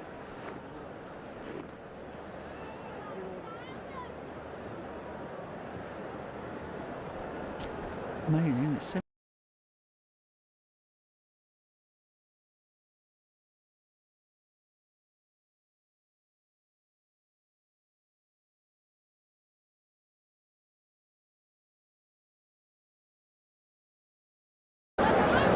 staying true to their method, and looking to be as aggressive as they possibly can. But they've lost 3 wickets in doing so. India have stayed on the attack too, to their credit. Only now is Virat Kohli and the bowler Krishna dispensing with the slip. Rohit Sharma has moved from slip to gully, which I think is a good move. Gully and backward point to David Malan. Bowler is back over the wicket, and Malan tries to glide it through that region, but perhaps is slightly less carefree because the gully is there, and bottom edges it down into the ground behind him, and there's no run. 12 overs gone, 76 for 3, 8 runs from that last over, and time for Macca to take over. Yeah, it's an interesting field, that, because you feel like you're setting the field up for a ball that you don't really want to be bowling. Could you maybe come round the wicket to David Malan just to cramp him a little bit? Just feel like the balls that have gone through there, one wonderful shot through extra cover, but then the rest have gone through point and backward point.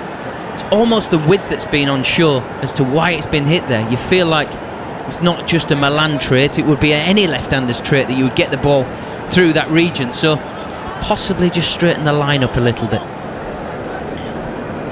13th over, England 76 for 3, trying to chase down 330 to win the game and the series. The captain for the day, Jos Buttler, is facing Natarajan, who's going to bowl left arm around. Buttler's walking into this one, punching. Virat Kohli will field at short extra cover, and immediately is remonstrating with himself, thinking, actually, I could have thrown at the stumps there, because Buttler was walking through with the shot, and he didn't let go in the end. There's always a bit of theatre with Virat. Yeah, had there have been a crowd in, there might have been a bit more of it, but Buttler advancing down, as he said, Macca, but he was quick. As soon as he knew it had gone to Virat, he turned and he was getting his bat in. There was no bravado there from Buttler. Smart enough to know that it could have been dangerous. Natarajan in then around the wicket, and Butler's just pushing into the offside. Virat does pick it up cleanly at short extra this time and throws at David Malan's end, the non-strikers, just to keep everyone alert and on their toes. Hardik Pandya at mid-on does the fielding, which might have been a little bit of a wake-up for him, because he was actually just doing some stretching.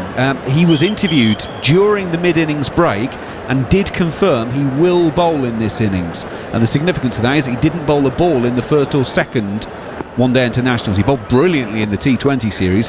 Virat Kohli explained they're managing his workload, but he will bowl today. Butler's staying in his crease, driving out square on the offside. Can't beat KL Rahul, and there is no run. Yeah, it certainly was magnificent in that 2020 series with his change of pace.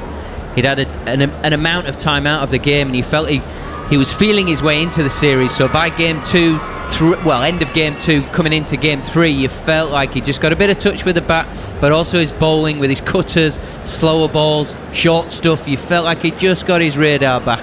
He's a nice addition to this Indian team. Absolutely.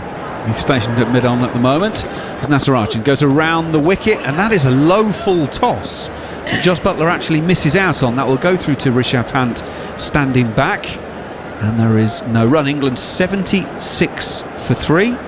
As I say, trying to make 330 to win this. They started off therefore needing 6.6 and over. It's 254 more runs from 38 overs and 1 ball. As Gareth mentioned, the lights are in full effect now. So it's 5 to 7 in the evening in Pune. Just doing a check, we were at sort of 38 degrees earlier on today. It's now down to the far more manageable 33 degrees at 7 o'clock in the evening. Natarajan is in. Buttler will push to long off and take a comfortable single. He goes to 4 from 10 deliveries. England 77 for 3. Yeah, those sort of temperatures, Macca, I think they've been forecast in England this week, haven't they? 18s, 19s apparently. The summer is upon us. Oh my goodness. Apparently very nice this week. Not quite the 30 odd that the England boys and Indian boys are going through the night with here in Pune, but yes, the summer is upon us in England. Well, as long as it holds out for the following week, since the Easter holidays and all of that, so the kids are off school, that'll be absolutely fine. Final one of the over, it's full Yorker length from Natarajan, roundabout leg stump for David Malan. whips it around the corner. It'll go down to long leg. Single taken then, so 78 for 3 after 13 overs. It's commentary of the third and deciding one-day international between India and England on TalkSport 2 with the Times and the Sunday Times. You can try it for free for a month at thetimes.co.uk/cricket offer. That subscription will auto-renew unless you cancel it, and terms and conditions do apply. Yeah, nice over from Nasser able to change his lines, coming around the wicket, just trying to bring Joss Butler's outside edging by going